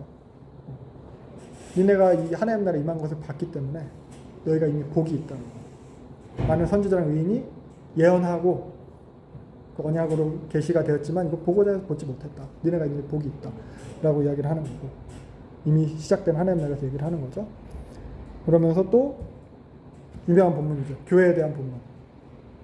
내가 이 반석 위에 교회를 세우리라. 이것 또한 그래서 교회가 이제 하나님 나라의 원형적인 모습이다라는 것을 마태복음을 통해서 또 우리가 생각해 볼 수 있고요. 그래서 이미 임한 나라고 우리가 취할 수 있는 나라고 그걸 갖다 이야기하고 있지만, 또 마태복음 24장 같은 경우는 이제 종말장으로 우리가 되게 유명한 날이거든요. 종말, 마지막 때 세상의 끝에 대해서 이야기하면서 결국 세상의 끝에 임할 하나님 나라, 다니엘서에서 인자 같은 이가 나와서 모든 권세를 받게 되는 그걸 갖다 여기서 이제 표현을 해 주시거든요. 인자의 징조가 있겠고, 다니엘서에서 예언된 그런 표현을 여기서 예수님이 갖다 쓰시는 거예요. 큰 영광으로 와서 그때 이제 하나님 나라가 또 오게 된다. 그러니까 앞으로 도래할 나라인 것까지도 재림 때의 모습을 이렇게 설명하는 거예요. 25장에 나타난 24장 뒤에 25장에 나타난 천국 비유도 마찬가지거든요. 앞으로 도래할 그런 천국과 마지막 때 그런 심판을 갖다 이제 비유로 설명을 하고 있는 거예요. 25장에 나타난 그 열처녀 비유 그거잖아요. 기름 준비하냐 안 하냐 뭐 이런 거. 천국이 그래서 앞으로 올 건데 신랑이 올 때 맞이해야 될지 준비하고 있는 것처럼 천국이 이미 임했고 얘네들이 취할 수 있고, 하지만 또 앞으로 도래할 것을 다 얘기하고 있습니다. 마가복음에서도 한번 보면은, 마가복음은 아까 말했던 유대인, 마가는 어떻게 보면 직업은 선교사라고 할 수도 있을 거예요. 부잣집 아들이긴 한데 그 유대인 마가가 로마에 사는 그리스도인들에게 쓴 거예요. 로마 어떻게 보면 실용적인 사람이라고 했잖아요. 실용적인 사람, 실용적인 문화라고 했잖아요, 로마인들이. 그래서 어떤 그런 가르침, 설교 거의 없어요. 마가복음은 설교 한 딱 2번 나올 거예요. 그리고 기적 중심이에요. 진짜 뭐 고치고 뭐 행하고 뭐 이런 기적 중심이에요. 그러면서 이제 마지막엔 고난받는 모습만 잔뜩 나와요. 그래서 이적설화의 모험이라고 봐요. 마가복음 이적설화. 기적을 갖다 잔뜩 일으키세요. 그래서 이렇게 기적을 일으키는 거 보니까 메시아가 맞다. 메시아임이 증명되지만 예수님께서 그 기적을 일으키고 나서 하는 행동들을 보면은 마가복음에 나타난 거는 예수님은 이걸 갖다 다 숨기세요. 말하지 마라. 엄히 경고하시고, 자기를 나타내지 말라고 경고하시고, 산에 올라가서도 막 변화산에 온 것도 아무에게도 말하지 마라. 그리고 딴 데로 가실 때도 알리지 마라. 예수님은 기적을 베푸시지만 기적을 통해서 자기가 메시아로 드러나는 것을 갖다 계속 숨기세요. 왜냐하면 마태복음에 나타나는 메시아상은 고난받는 종이거든요. 본인이 고난받는 것을 통해서 메시아임을 갖다 드러내세요. 핍박을 통해서 드러내는 거죠. 그래서 여기서도 우리가 생각할 수 있는 하나님 나라는 로마인들이처럼 말하는 성공, 복받는 거, 뭐 실용적인 거, 물질적인 거 이런 것이 아니라 순환이에요. 고난을 당해서 죽는 것을 통한 승리고 죽는 것을 통한 영광이에요. 그러니까 마가복음이 쓰인 시기를 갖다가 네로 핍박 시기쯤으로 다 얘기를 해요. 바울도 죽고 베드로도 십자가에 거꾸로 못 박혀서 죽고 순교하고 그러고 있는 성도들한테 보낸 복음서인 거예요. 그러니까 예수 믿는 것이 그 사람들한테 조금 더 유익한 게 될 수 없었어요. 로마 대화재로 인해서 그리스도인들이 다 저 불지른 거 돼가지고 다 잡아 죽이는 거예요. 그러니까 예수 믿는다고 해서 복 받는 게 아니고 예수 믿으면 죽는 거예요. 죽는 거. 모든 그런 자기가 가지고 있던 권리를 갖다 다 박탈당하게 되는 거죠. 믿었더니 잘 되는 게 아니라 죽는 거. 이게 무슨 하나님 나라냐? 하나님이 있기는 하냐? 이런 사람들에게 쓰여진 게 마가복음이거든요. 그러니까 이 사람들한테 필요한 메시지가 뭔가라고 했을 때 이제 마가복음은 이렇게 또 이제 시작을 하는 거거든요. 때가 찼고 하나님의 나라가 가까이 왔다. 하나님의 나라가 임박했다. 지금 네가 고통 당하고 있지만 하나님의 나라가 임박했다. 그러니까 이거 믿어라. 조금 더 기다려봐라. 그러면 니네가 이제 하나님 나라 보게 될 거라고. 그래서 예수님 말씀하시는 거예요. 죽기 전에 하나님 나라가 권능으로 임하는 것을 볼 자가 있다. 강조하는 표현이에요. 하나님 나라가 반드시 임할 것에 대해서. 그래서 이거 인자가 구름 타고 큰 나무 오는 거 사람들이 보리라. 구름 타고 너희가 보리라. 그래서 이런 표현들. 니네 보게 될 거다. 조금만 더 기다려라. 라는 표현. 이게 마가복음에 나타나고 있는 거고요. 그리고 보면은 12장 마가복음 12장 34절에서 보면 어떤 표현이 나오냐면은 율법 교수, 율법 선생이 나타나가지고 계명 중에 가장 큰 계명이 뭡니까 했을 때 예수님이 물어보요. 성경엔 뭐라고 써있거든 뭐하라 그러느냐. 하나님을 사랑하고 이웃 사랑합니다 라고 했을 때 예수님이 이제 그 말이 맞다라고 하는데 마가복음에는 다른 복음서에 이렇게 동일하게 기록되는데 마가복음에는 마가복음 12장 34절에 보면은 이런 표현이 추가가 되어 있어요. 예수께서 그가 지혜 있게 대답함을 보시고 이르시되 내가 하나님의 나라에서 멀지 않다. 요게 추가되어 있어요. 하나님 사랑 이웃 사랑 그 계명을 지키는 것, 그 계명을 아는 것, 이게 하나님 나라에서 가까운 것. 이거. 그러니까 계명을 지키는 것이 여기도 하나님 나라라는 표현이 마가복음에 등장을 하는 거고 마가복음에서 계속 그 하나님이 나라가 가깝다, 곧 올 거다, 조금만 기다려라 이런 표현들을 갖다 계속 하고 있습니다. 그러면서 마가복음에서 강조되는 것은 아까 말했듯이 고통을 통한 승리의 역설이에요. 15장 39절도 보면은 그래서 예수님 십자가에 돌아가셨어요. 근데 예수님 돌아가신 걸 본 백부장이 하는 말이 이거예요. 진실로 하나님의 아들이었더라. 다른 복음서에는 뭐라고 나와요? 누가복음엔 정령 의인이었도다. 이렇게 나와요. 근데 마가복음에는 고난받아서 죽는 것을 보고 하나님의 아들이다 라고 이야기를 해요. 마가복음에서 보여주는 신학이 이거예요. 마태복음 같이 하나님의 아들이라고 하지만 여기서 죽는 걸 보고 이걸 하나님의 아들이라고 한 게 아니라 죽으시고 나서 막 지진이 일어나고 하늘이 어두워지기를 보고 야 진짜 하나님의 아들이었나 보다 이런 표현이에요. 두려워하여서 하는 건데 마가복음은 그 자체로 이게 마가복음에서 나타난 이 고난받는 종으로서의 그런 신학이거든요. 그래서 죽는 것을 통해서 하나님의 아들이 인정돼요. 그래서 예수님께서 가르치죠. 니네도 작은 자가 되라. 마가복음 9장 35절 보면은 첫째가 되려면은 섬기는 자가 돼야 된다. 그리고 목숨을 8장에도 보면은 목숨을 구원하고자 하는 자는 잃을 것이고 잃은 자가 구원받을 것이다. 그리고 예수님도 본인도 스스로 보면은 그 제자들에게 쭉 설명을 하는 건데 결국 자기는 죽으러 왔다. 나는 섬기러 왔다. 죽으러 왔다. 이 얘기를 하는 거예요. 45절 보면 인자가 온 것은 섬기를 받아야 함이 아니고 죽으러 왔다. 이게 이제 마가복음에 나타난 신학이고 마가복음에 나타난 그런 하나님 나라의 특징이라고 할 수 있겠습니다. 그럼 누가복음에 나타난 것은 누가복음은 이방인이 이방인에게 쓴 책이에요. 이방인 누가예요? 어떻게 보면 종 출신이었을 거예요. 전쟁 포로 출신 종 이방인 누가 이방가 이제 이방인에게 쓴 거예요. 그러니까 헬라적인 특성이 있을 수 있겠죠. 아까 헬라적인 이원론 이야기했어요. 성속 이분법 그리고 관점적인 거. 그래서 하나님 나라가 영적인 나라냐 죽어야 가는 나라냐 라고 했을 때 누가는 하나님 나라의 현재성에 대해서 되게 많이 강조를 해요. 그래서 누가복음 자체에는 예수님의 인성에 대해서 되게 강조가 돼요. 예수님이 진짜 육신을 가진 사람인 것에 대해서. 그래서 누가복음에 나타나는 예수님을 보면 대부분 많이 먹으세요.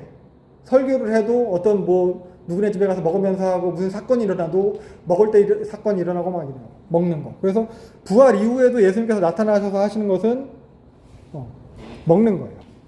보면은 예수님께서 부활하셨어요. 갑자기 벽을 뚫고 나타나셔서 어땠는지 사람들 가운데 뿅 나타났어요. 사람들이 너무 기뻐가지고 말도 못하고 있는데 예수님이 하시는 거예요. 먹을 거 있냐? 이러고. 그러니까 먹을 거 달라고 해서 또 진짜 그 먹을 것도 그 앞에서 잡수시고 그런 거. 그래서 나 하도 이런 것만 많이 보이니까 예수님은 이런 별명까지도 다 가지게 되는 거예요. 먹는 거 좋아하는 사람이다. 쟤는 맨날 먹기만 한다. 그런 것처럼. 그래서 예수님이 진짜 사람이라는 거, 성속이 나누어지는 게 아니라는 거, 영적인 존재지만 진짜 육을 가지고 계신다는 거. 그러니까 이데아만 중요한 게 아니라는 거죠. 육은 필요 없는 게 아니라는 거예요. 그러니까 현실 세계가 가치 없는 그림자가 아니라는 거예요. 현실 세계에는 하나님 나라가 이루어질 수 없다 이게 아니라는 거예요. 하나님 나라가 이데아만 있는 게 아니고 예수님께서 오셨듯이 성육신을 갖다 강조하는 거예요. 그러니까 어떻게 해야 돼요? 육으로 사니까 우리는 육은 마음대로 살아야 돼. 여기 영혼 뭐 불변한 육은 뭐 괜찮아 이게 아니고 율법도 지켜야 된다. 율법 병신을 갖다 얘기해요. 그래서 죄사함으로 인한 구원. 예수님께서 처음에 그들에게 이제 구원에 대해서 이야기하실 때도 죄사함으로 인한 구원, 육신의 그런 죄에 대한 것을 갖다 또 이야기를 하고요. 그러면서 이 땅에서 이미 시작한 하나님 나라에 대해서 이야기를 합니다. 그래서 예수님께서 누가복음에 공생의 사역 딱 시작할 때 한 게 희년 설교잖아요. 제가 몇 번 얘기했죠. 공생을 딱 시작하면서 안식일에 자기 고향 회당에 들어가서 요 이사야서 본문 이게 희년이잖아요. 희년을 선포하는 건데 이러면서 예수님께서 말씀하시는 거예요. 이 글이 오늘 너희 귀에 응하였느니라. 희년. 하나님 나라, 완전한 하나님 나라의 회복이 성취가 오늘 너희들 가운데 지금 시작됐다. 이미 임했다. 이렇게 이야기를 하고 있는 거예요. 그래서 누가복음에도 마찬가지로 그 마태복음에서 봤던 것처럼 천국은 침노를 당하나니 이것처럼 하나님 나라가 이제 원하는 사람들은 그곳으로 이제 들어갈 수 있게 됐다. 이미 가질 수 있는 하나님 나라라는 거. 그리고 누가복음 11장 20절에서도 마태복음이랑 같은 평행 본문이죠. 내가 만약 하나님의 능력으로 하나님의 손으로 귀신을 쫓아낸다면 하나님의 나라가 이미 너희에게 임하였다. 이미 임했다라고 표현하고 있고 10장 23, 24절에서도 보면은 이거 마태복음이랑 평행 본문이 아까 봤던 거. 이미 임했다. 그러면서 이건 그리고 통치의 실현에 대한 부분이거든요. 귀신을 쫓아냈잖아요. 하나님의 통치가 실현이 된 거예요. 사탄의 세력을 무력화하는 하나님의 통치의 실현인 거예요. 이것으로 인해서 하나님의 나라가 이미 임했다. 하나님의 통치가 실현됐으니까. 그래서 이미 너희 가운데 하나님의 나라가 있다. 그래서 17장 20절 21절도 보면은 바리새인들이 묻는 거예요. 하나님 나라 언제 임합니까? 어떻게 보면 이 사람들은 로마로부터의 독립을 갖다 물어봤을지도 모르겠어요. 근데 하나님 나라는 그렇게 볼 수 있게 임하는 게 아니고 여기 있다 저기 있다 이것도 아니고 너희 안에 있다. 너희 안에 있다. 이걸 갖다 원어적으로 너희 사이에 너희 가운데 이런 뜻이거든요. 예수님 본인이 하나님 나라예요. 하나님 통치를 실현하는 내가 너희 가운데 있으니까 하나님 나라가 이미 너희 가운데 있다. 그래서 누가는 이렇게 예수님이 곧 하나님 나라인 것을 이야기를 하고 있거든요. 그래서 마태복음과의 평행 본문들을 한번 볼게요. 글이 많죠. 한번 보세요. 같은 말이에요. 마태복음과 마가복음 같은 말을 하고 있어요. 마가복음이 뭐 먼저 쓰였고 마태복음은 비슷하게 썼으니까. 무화과나무의 비유를 배우라. 같은 말이에요. 여름이 가까운 줄 안나니. 마지막 때를 갖다 얘기하는 거예요. 그래서 이런 일이라는 거 보면은 인자가 가까이 온 줄을 알아라. 천지는 없어야 내 말은 없어지지 않으라. 이거를 갖다가 동일하게 누가도 갖다 쓰거든요. 근데 누가는 보세요. 여기서 보면은 여기는 인자가 가까이 온 줄 알아라 이거예요. 근데 여기서는 뭐야? 하나님 나라가 가까이 온 줄 알아라 이렇게 표현하고 있어요. 그래서 인자가 누구예요? 예수님이잖아요. 예수님이 곧 하나님 나라인 것으로 이렇게 본문을 갖다가 바꿔서 누가가 이렇게 강조를 하고 있는 거예요. 다른 본문도 한번 보면은 예수님께서 이르시되 진실로 이르노니 나와 복음을 위하여 버린 자는 나중에 복 받는다 뭐 이런 얘기 하시는 거죠. 근데 여기 보면 예수님께서 하나님의 나라를 위하여 버린 자는 예수님이 전한 복음이 예수님이 하나님 나라를 갖다가 누가는 이렇게 이야기하고 있습니다. 그래서 예수님께서 직접 하나님 나라 되셔서 하나님 나라 통치를 실현하셨다는 거예요. 이걸 강조하는 거예요. 특히 예수님께서 어떤 식으로 하나님의 통치를 실현하셨냐라고 하면 누가복음에서 강조되는 것은 사회적 약자를 돌보시는 모습이에요. 누가복음에는 고아와 과부를 사랑하는 예수님의 모습이 많이 나타나요. 세리와 죄인, 창녀들을 돌보시는 예수님에 대해서 많이 나타나요. 그래서 이런 사회적 약자에 대한 관심, 이게 율법 정신이잖아요. 이웃 사랑이잖아요. 그래서 또 하나님 나라와 관련돼서도 18장 16절에 보면은 이렇게까지 이런 표현들도 있습니다. 어린아이. 그 당시 어린아이는 사회적 약자였거든요. 여자도 마찬가지. 근데 어린애들 자꾸 예수님한테 오니까 막 제자들이 쫓아내니까 예수님이 그러지 마라. 말로 용납해라 하면서 이런 자일 것이다 라고 표현하는 거죠. 그래서 이런 예수님의 삶 속에서 하나님의 성품이 드러나게 되는 거죠. 율법 정신이 드러나게 되는 거예요.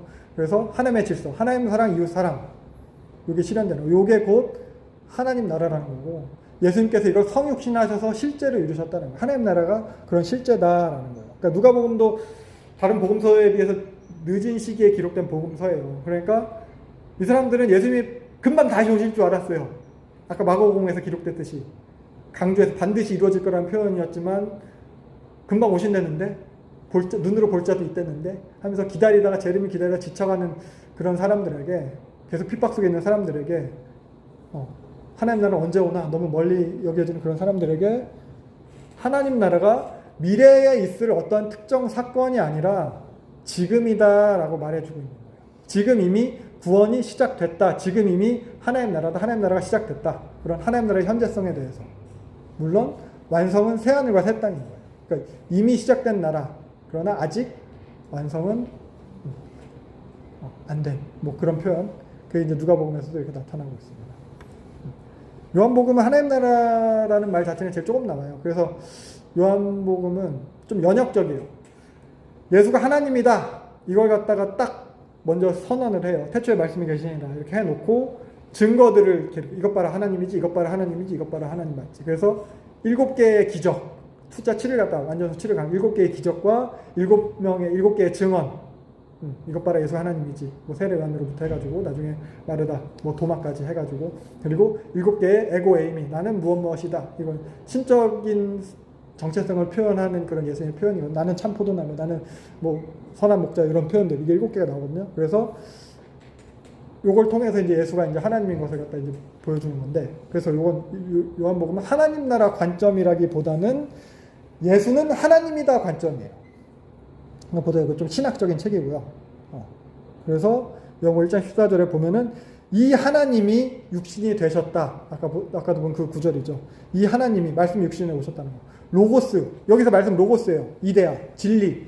그 로고스가 육신이 됐다. 이데아가 현실이 됐다. 초월이 제 안으로 들어오셨다. 이거예요. 하나님 나라가 현실, 실제에 있는 거다. 그래서 영생이라는 표현이 요한복음에 많이 나타나는데, 영생이라는 표현은 구원과 하나님 나라를 이렇게 요한복음에서는 그렇게 표현했다라고 이해를 해도 크게 다르진 않아요. 그래서 이 요한복음에서도 영생을 어떻게 얘기하냐면은 영생을 얻었고, 예수님 믿는 자 그리고 나를 보내신 하나님 믿는 자는 이미 영생을 얻었다고, 이미 심판에서 생명으로 옮겨졌다고 이렇게 표현하고 있어요. 여기서도 이미 시작된 구원인 거예요. 요한복음에서도. 그리고 또 이런 표현은 앞으로 도래할 날을 그래도 또 기다리는 거예요. 그러니까 이미와 아직의 개념이 하나님 나라에는 다 들어있는 거예요. 그래서 이것처럼 이제 성경에서 말하는 하나님 나라에 대해서 이제 복음서에서 봤는데, 복음서를 통해서 봤는데, 이걸 좀 간단하게 정리를 하면은, 일단 현재적 실제적인 나라예요. 지금 계속 봤듯이 현재적인 실제적 나라. 근데 이미와 아직, 이미 시작됐지만 아직 완성은 아니라는 거예요. 그래서 하나님 나라라는 게 꼭 죽어야만 가는 나라, 죽어서 가는 나라가 아니라는 거죠. 그걸 강조하고 이미 시작된 나라를 강조하고 있는 거예요. 그래서 예수 그리스도의 초림으로 인해서 성취되고 시작된 나라라는 거예요. 이미 시작된 나라. 또한 미래에 완성될 나라라는 거예요. 아직 완전히 드러나진 않았어요. 그래서 어떻게 보면 이거 겨자씨와 이 누룩 비유를 갖다 이미와 아직으로 많이 표현하거든요. 씨앗이 심겼어요. 이 씨앗은 반드시 자라서 나무가 될 거예요. 씨앗이 심긴 걸 통해서 이미 시작됐어요. 누룩이 빵 안에 들어가 있어요. 베이킹 하신 분은 알겠지만 누룩 조금만 들어가면 이 빵은 부풀 수밖에 없어요. 냉동실에 꽝꽝 얼리면 좀 덜 부푸나요, 그래도? 그런가요? 아무튼 그것처럼 하나님 나라는 이미 시작됐어요. 결과는 정해져 있어요. 완성은 될 거예요. 이미와 아직. 요걸 갖다 요 구절들을 가지고 설명을 많이 하더라고요. 우리의 구원과 성화도. 칭의는 이미 이루어져요. 신부는 이미 주어졌어요. 반드시 성화가 이루어질 거예요. 반드시 구원이 완성이 될 거예요. 이미와 아직. 여기 이런 개념을 표현하고요. 이걸 갖다가 이제 성경에서도 이렇게 점진적으로 되어가는 것 같다 이제 표현을 하거든요. 점진적인 계시로. 그래서 예를 들면 구절에 갖다 볼게요. 구약, 모형, 약속 이걸 갖다가 모세의 언약 받고 내려와서 수건으로 얼굴 가린 사건으로 좀 어떻게 상징적으로 나타내기도 하거든요. 모세가 십계명 들고 내려왔을 때 하나님 대면해가지고 막 말씀 듣고 막 율법 보고 하세요. 얼굴이 반짝반짝 막 광채가 나고 빛나는 거예요. 변화사에 예수님 변화되셨듯이. 그래서 백성들이 너무 좀 두려워하기도 하고 겁내기도 하고 해가지고 모세가 어떻게 해요? 수건으로 얼굴을 가려요. 이게 구약이란 거예요. 구약. 그래서 수건으로 얼굴을 가렸더라. 근데 하나님 앞에 들어갈 때는 뭐 수건을 벗고 하고 막 광채가 있어서 수건 얼굴, 모세가 수건 얼굴을 가린 사건. 이게 구약적인 사건이에요. 구약에 대해, 옛 언약에 대해 상징적인 사건이라면, 그걸 갖다 이제 바울이 이제 표현을 하는 거죠.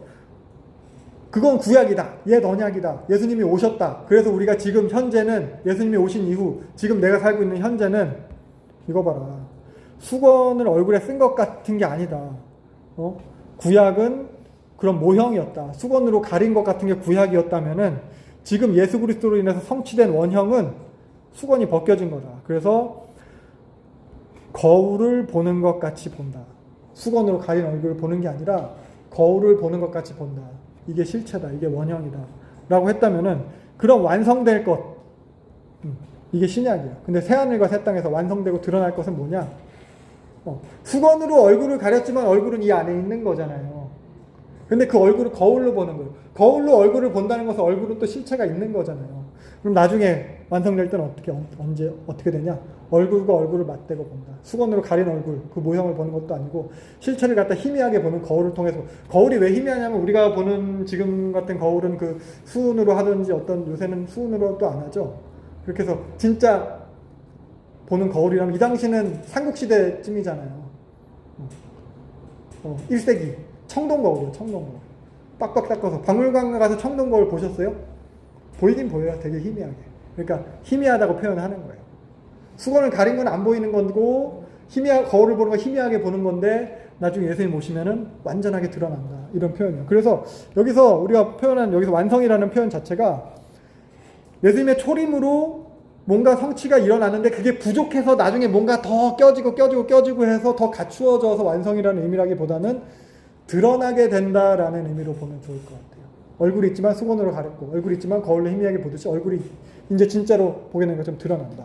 이렇게 이해하는 게 더 맞는 것 같아요. 그래서 우리가 믿고 있는 바가 이미 확실히 눈에 보이게 드러나게 된다는, 그 실체가 드러나게 된다는 거예요.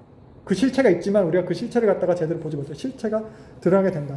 그래서 믿는 우리에게는 그 하나님의 영광이, 하나님의 함께함의 영광이 드러나게 되는 것이고, 믿지 않는 자들에게는 하나님의 단절이 심판이라는 것이 이미 단절되어 있잖아요. 이미 심판을 받은 거잖아요. 이미 심판을 받았다고 표현하고 성경에서. 그게 드러나게 되는 거죠. 그런 거. 그러니까 지금 없는 게 막 생겨나고 그런 거라기보다는 지금 이미 있는 건데, 이미 있으나 우리가 인식하지 못하던 그게 확실하게 드러나는, 계시가 확실하게 된다는 그런 표현으로 하면 좋을 것 같아요. 그래서 예수 그리스도의 초림 이후로 하나님 나라는 이미 성취됐고 이미 시작된 나라라는 거예요. 이미 완성됐어요. 아직 실체가 드러나지 않았다는 거예요. 그래서 우리의 신분은 이미 하나님 나라 백성인 거고, 더 나은 신분이 되는 게 아니고 그 신분의 실체가 그때 드러나게 된다는 거예요. 요게 성경에서 말하는 하나님 나라의 개념이라는 거고, 그리고 또 아까 말했듯이 하나님 나라의 개념은 통치적인 개념이에요. 통치에 있어요. 통치가 강조돼요. 그러니까 하나님 나라라고 하면 어떤 특정 지역으로 가야지 하나님 나라가 아니고, 죽어서 어떤 하늘 위에 어떤 공간에 가야지 거기가 하나님 나라가 아니고, 주권, 통치권이 실현되는 그 시간과 그 장소가 하나님 나라라는 거예요. 그래서 예수 그리스도께서 오셔서 하나님의 통치를 실현하신 거라고 했잖아요. 아까 마태복음 6번 봤듯이 성령을 힘입어 귀신을 쫓아냈어요. 하나님의 통치를 실현했어요. 그래서 하나님 나라가 이미 너희에게 임했다. 이 능력에 대한 것뿐만 아니죠. 누가복음에서 봤듯이 하나님의 성품, 하나님의 질서, 하나님의 사랑, 이웃사랑, 사회적 약자, 고아와 과부와 나그네 이들을 갖다 돌보시는 그런 율법을 실현하는 것, 이걸 통해서도 하나님의 나라가 성취되는 거예요. 그래서 하나님의 나라가 너희에게 이미 임했다, 이렇게 이야기하고 있는 겁니다.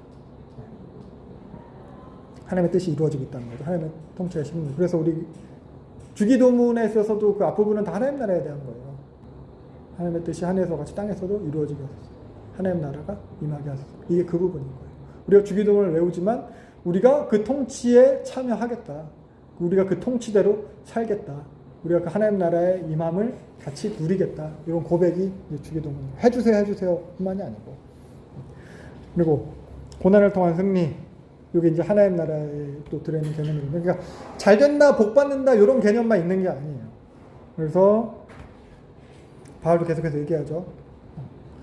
영광을 받기 위해서는 고난도 함께 받아야 된다. 기독교 복음에 들어있는 부분인 거예요. 또. 그래서 그리스도의 남은 고난을 그의 몸된 교회를 위하여 내 육체에 채우노라. 바울이 감옥에서 쓴 거잖아요. 감옥에서 이렇게 또 쓰고 있는 거예요. 그래서 고난이 넘친 것 같이 위로도 넘친다. 고난이 있으니까 또 우리가 그리스도를 통한 위로도 받게 되는 거고요. 그리고 디모데후서에서 보면은 죽을 때가 다 된 거예요.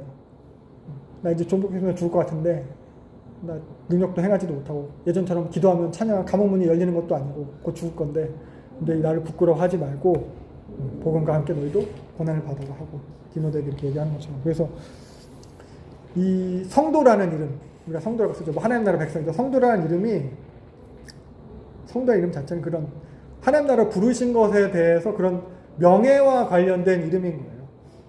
일종의 노블리스 오블리주 이런 거죠. 내가 그만큼 명예로운 지위를 가졌으니까 내만큼 희생도 하고 섬기고 헌신하고 그 신분답게 사는 것. 하나님 나라 백성이다. 그래서 저는 이걸 좀 의리로 표현하기를 좋아하거든요. 의리. 그러니까 자격 없는 나를 이 자리까지 부르신 그분에 대한 의리인 거죠. 하나님 나라, 하나님 백성된 이 자리로 부르신 그분에 대한 의리로 저는 그렇게 사는 거예요. 그래서 하나님 나라됨, 하나님 백성됨이 어떻게 잘 되기 위해서 잘 되고 복 받고 그렇게 성공하기 위하고 그런 게 아니고 제일 처음 얘기했듯이 함께한 관계라고 했잖아요. 관계에 있고 하나님과의 관계 회복에 있고 그래서 그 관계 회복에 대한 하나님과 나와의 그런 관계이기 때문에 그 관계 속에서 나는 의리를 지키는 거죠. 의리 있는 관계, 의리 있다는 평가, 이게 명예인 것 같아요. 그래서 바울도 이렇게 고난을 받게 되는 거고 고난이 곧 명예로운 것, 영광스러운 게 되는 것, 의리를 지키니까. 그래서 여기 생각해 볼 수 있는 것은 이미 도래한 하나님 나라예요. 근데 아직 완성되진 않았어요. 아직 완전히 드러나진 않았어요. 아직 완전히 완성? 이렇게 표현할 수 있고 그래서 미래가 있지만 그 미래는 왜 있는 거냐면은 현재를 위해서 있는 거예요. 현재를 위해서. 미래에 그 드러나게 될 것, 완성이 있기 때문에 우리가 이 현재를 또 의리를 지키면서 살 수 있는 것 같아요. 그 믿음이 있어요. 그런 부분도 한번 생각을 해보면 좋을 것 같고, 그리고 모든 민족을 위한다는 거, 이건 계속 얘기했던 거죠. 특정 민족에 국한된 게 아니라는 거예요. 하나님 나라가 특정 민족 또한 특정 장소도 마찬가지죠. 예루살렘에만 이런 게 아니라는 거죠. 그래서 이거 갖다 우리한테도 적용해 볼 수 있을 것 같아요. 특정 장소, 예배당에서만, 교회에서만 이게 아니고 특정 시간, 우리 주일에만 이게 아니라는 거죠. 우리 하나님 백성됨, 성도됨. 그리고 또한 교회에서 우리들끼리만, 하나님 나라는 우리들끼리만이야. 우리들만 성도야. 이것도 아닌 것 같아요. 우리 삶의 모든 영역에서 우리 삶의 밖의 영역까지도 다 하나님 나라가 될 수 있다는 거. 이 부분에 대해서는 이제 각자가 또 더 생각해 볼 수 있을 것 같아요. 생각해 보시면 좋을 것 같아요. 네. 그래서 구약에서는 그 이스라엘 백성의 시내산 언약을 통해서 요 모형적으로 제시된 게 이 하나님 나라였고, 그리고 다윗을 통해서 좀 더 원형적인 모습으로 이제 예표가 된 거거든요. 물론 시내산 언약도 그렇고 다윗이 세운 그 통일왕국도 그렇고 다 모형이고 그림자예요. 완벽하지 않아요. 다 부족해요. 다만 이게 이제 원형을 갖다가 이제 보여주고 예표해주고 있는 거고, 그리고 또 당시의 시점에서는 그 역할을 담당하고 있는 거예요. 당시 시점에서 역할, 요 부분. 제사장 나라, 거룩한 백성. 시내산 언약을 통해서 나타난 이스라엘 나라도 모형적인 것이긴 하지만 제사장적 역할, 하나님께로 구별된 거룩함의 역할. 다윗의 나라, 솔로몬의 나라도 마찬가지였고요. 그리고 완전한 때에 이르러서 그 원형이신 예수님이 오신 거잖아요. 그리고 예수님이 지금 봤듯이 그 공생애를 통해서 그걸 완벽하게 성취를 해내신 거예요. 예수님이 세례 받으시고 광야에서 당한 시험 3가지 있잖아요. 돌을 떡으로 만들어라. 성전 꼭대기 뛰어내려라. 하나님 받쳐줄 것이다. 나한테 절해라. 다 줄게. 요게 사실 출애굽한 이스라엘 백성들이 광야에서 실패했던 부분들이거든요. 먹는 것 때문에 불평하고요. 우상숭배하고요. 자기가 스스로 더 높아지려고 하다 막 싸우고요. 결국 이게 다 하나님을 시험하는 것들이었어요. 근데 예수님은 이런 어떻게 보면 출애굽 이스라엘 백성들이 제대로 행하지 못했던 실패했던 것들을 다 성공으로 바꾸시고 이때 보면은 사단을 대적하는 거 보면 다 신명기 말씀으로 이기세요. 그 당시 율법으로. 그래서 또한 예수님이 공생의 사역 가운데 율법을 갖다 폐하신 게 아니라는 거. 아까 봤듯이 율법을 완전하게 하러 왔다는 거.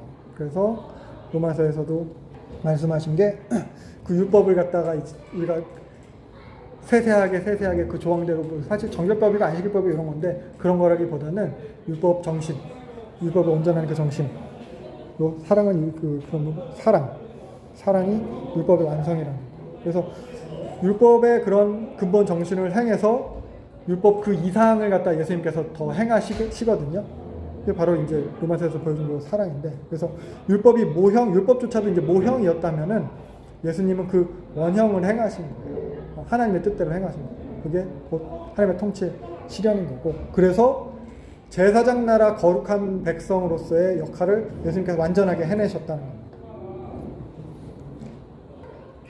완전하게 행하신 것 그거만 딱 거기까지만 이제 정리를 해 볼게요. 그래서 예수님 성육신 하신 거, 요게 이제 현재적인 나라, 실제적인 나라라는 거, 요것을 성취로 또 볼 수 있고요. 예수님이 순종하셨잖아요. 예수님이 하나님께로부터 오셔가지고 그 율법 정신을 그대로 다 실현하시고 순종하셨잖아요. 이게 아까 말했듯이 하나님께서 이제 주신 그런 하나님의 통치의 실현, 하나님 나라의 통치의 실현이라고 할 수 있고요. 또 고난 당하셨잖아요. 그래서 아까 말한 그 마가복음에 나타난 고난받는 종, 고난받는 것을, 근데 사실 고난 자체도, 고난 받으심도 순종이에요. 예수님께 그 요구하신 십자가 지심, 그런 것도 이제 결국 하나님께 순종한 거거든요. 그래서 결국 이 순종을 통해서 나타난 것은 세상 통치자를 갖다가 심판하게 되는 거거든요. 통치와 또 관련이 있는 거예요. 순종하는 것이 하나님의 통치가 실현되게 하는 거라고 했을 때, 또 여기서 고난에 대한 순종, 예수 그리스도의 십자가 지심, 이것이 여기 보면은 세상의 임금을 쫓아내게 되는, 세상의 통치자, 어떻게 사단의 권세를 쫓아내게 되는, 그러니까 하나님의 통치를 더 실현하게 되는 그것이 포함되어 있는 거예요. 그래서 땅에서 들리면 모든 사람을 이끌겠노라. 십자가에 죽은 걸 통해서 세상 임금을 쫓아내시는 거고, 세상 임금이 그런 세상에서 권력을 가지고 우리가 이제 세상에서 순종을 하는 그런 사탄의 권세 이런 것 갖다 얘기하는 거거든요. 근데 예수님께서 이제 순종해서 십자가 지시는 것을 통해서 요걸 알게 한대요. 아버지를 이렇게 명하신 대로 행하는 것. 예수님께서 하나님의 통치를 실현하시는 거죠. 그래서 예수님께서 결국 십자가를 지심으로 골로새서에 이런 일이 일어나는 거죠. 통치자를 권세자를 무력화하시고 십자가로 그들을 이기셨다. 그러니까 십자가가 무력하게 죽고 실패하고 진 게 아니고 예수 그리스도는 순종을 통해서 하나님의 통치를 실현하심이고, 또한 그 십자가를 통해서 세상 권세들을 무력화시키는 것이고, 세상 임금을 쫓아내고 하나님의 통치가 실현하시는 방법이라고 성경은 또 이렇게 이야기하고 있습니다. 그리고 예수님께서 하신 것, 그 유대 민족만을 위한 메시아가 아니라는 것, 유대 민족만을 위한 하나님 나라가 아니라는 것. 그래서 이방인에게도 예수님이 계속 가서 이제 전하시죠. 아까 그 백부장 얘기도 했듯이 그런 거. 백부장의 믿음을 보시고 이런 믿음이 없다라고 하면서 그 본 자손들은 바깥 어두운 데 울며 이를 갈게 됩니다. 이방인들은 그 나라를 갖다 이제 취해서 같이 다스리게 되는 거죠. 이런 표현들. 예수님께서 그리고 뭐 수르보니게 여인이라던가 이런 백부장이라던가 또 사마리아 여인이라던가 수가성 여인, 아까 예배 때 목사님 또 말씀하셨는데 찬양 예배 때 그런 것처럼 이방인들에게도 동일하게 이제 복음을 전하시고 그들을 하나님의 백성 삼으신 것처럼 예수님께서 그런 하나님 나라의 역할을 완벽하게 이제 성취하신 것을 우리가 또 볼 수 있겠습니다. 그래서 이 정도로 마무리를 하면 될 것 같아요. 그래서 이런 구약의 모든 것이 다 이제 예수님의 초림을 갖다 준비한 거라고 우리가 했었잖아요. 중간에 하면서 구약하면서 구약의 모든 것 다 중간사가 예수님의 초림을 준비하는 거라고 했을 때, 그리고 또 이런 그림자이자 모형인 옛 언약의 언약적 성취가 그리고 예수님의 사역으로 다 이루어졌다고 했을 때, 그래서 옛 언약으로 시작된 요 구약의 하나님 나라, 모형적 하나님 나라가 예수님이라는 원형적 성취로 이루어졌다고 했을 때, 요 새 언약으로 시작된 하나님 나라고 했을 때, 예수님이 이걸 갖다 이제 다 이루셨다는 거. 예수님이 그래서 곧 하나님 나라라는 거. 예수님이 하나님 나라 성취하셨다는 거. 그걸 갖다가 이제 우리가 기억하면 좋을 것 같아요. 그래서 예수님 공생 동안 한 것이 하나님 나라의 성취를 보여주셨다는 거. 다음 시간에 이제 이어서 볼게요. 시간이 많이 지나서. 그래서 생각해 본 것은, 예수님이 하나님 나라 성취를 하셨는데, 예수님이 여기 계세요? 오셔서 하나님 나라 성취를 하셨는데, 부활하시고, 이제 승천하시고 올라가셨거든요. 신약에서, 성경에서 가장 큰 주제가 하나님 나라라고 했을 때, 하나님께서 또 함께하기 위한 창조 목적을 가지고 창조하셔서 하나님 나라를 갖다 이제 만들려고 하신 거였는데, 구약의 모형들을 통해서 계속 보여줬고, 그게 점진적으로 완성돼서 예수님께서 완전히 성취하셨는데, 그럼 하나님께서도 와! 뜻대로 다 이루신 건데, 그럼 세상이 끝나던가. 근데 완전한 성취를 이루신 그 예수님이 하나님 우편으로 올라가셨어요. 그럼 이 세상은 또 어떻게 되는 건가? 다시 또 반복인가? 그 부분을 갖다 다음 시간에 얘기를 할게요. 생각을 해보면 좋을 것 같아요. 그 이후에 하나님 나라는 어떻게 되는 건가? 약속하신 하나님 나라. 네. 이 정도로 마무리하면 될 것 같아요. 힘써 알자 여호와를 알자 우리 여호와께 돌아가자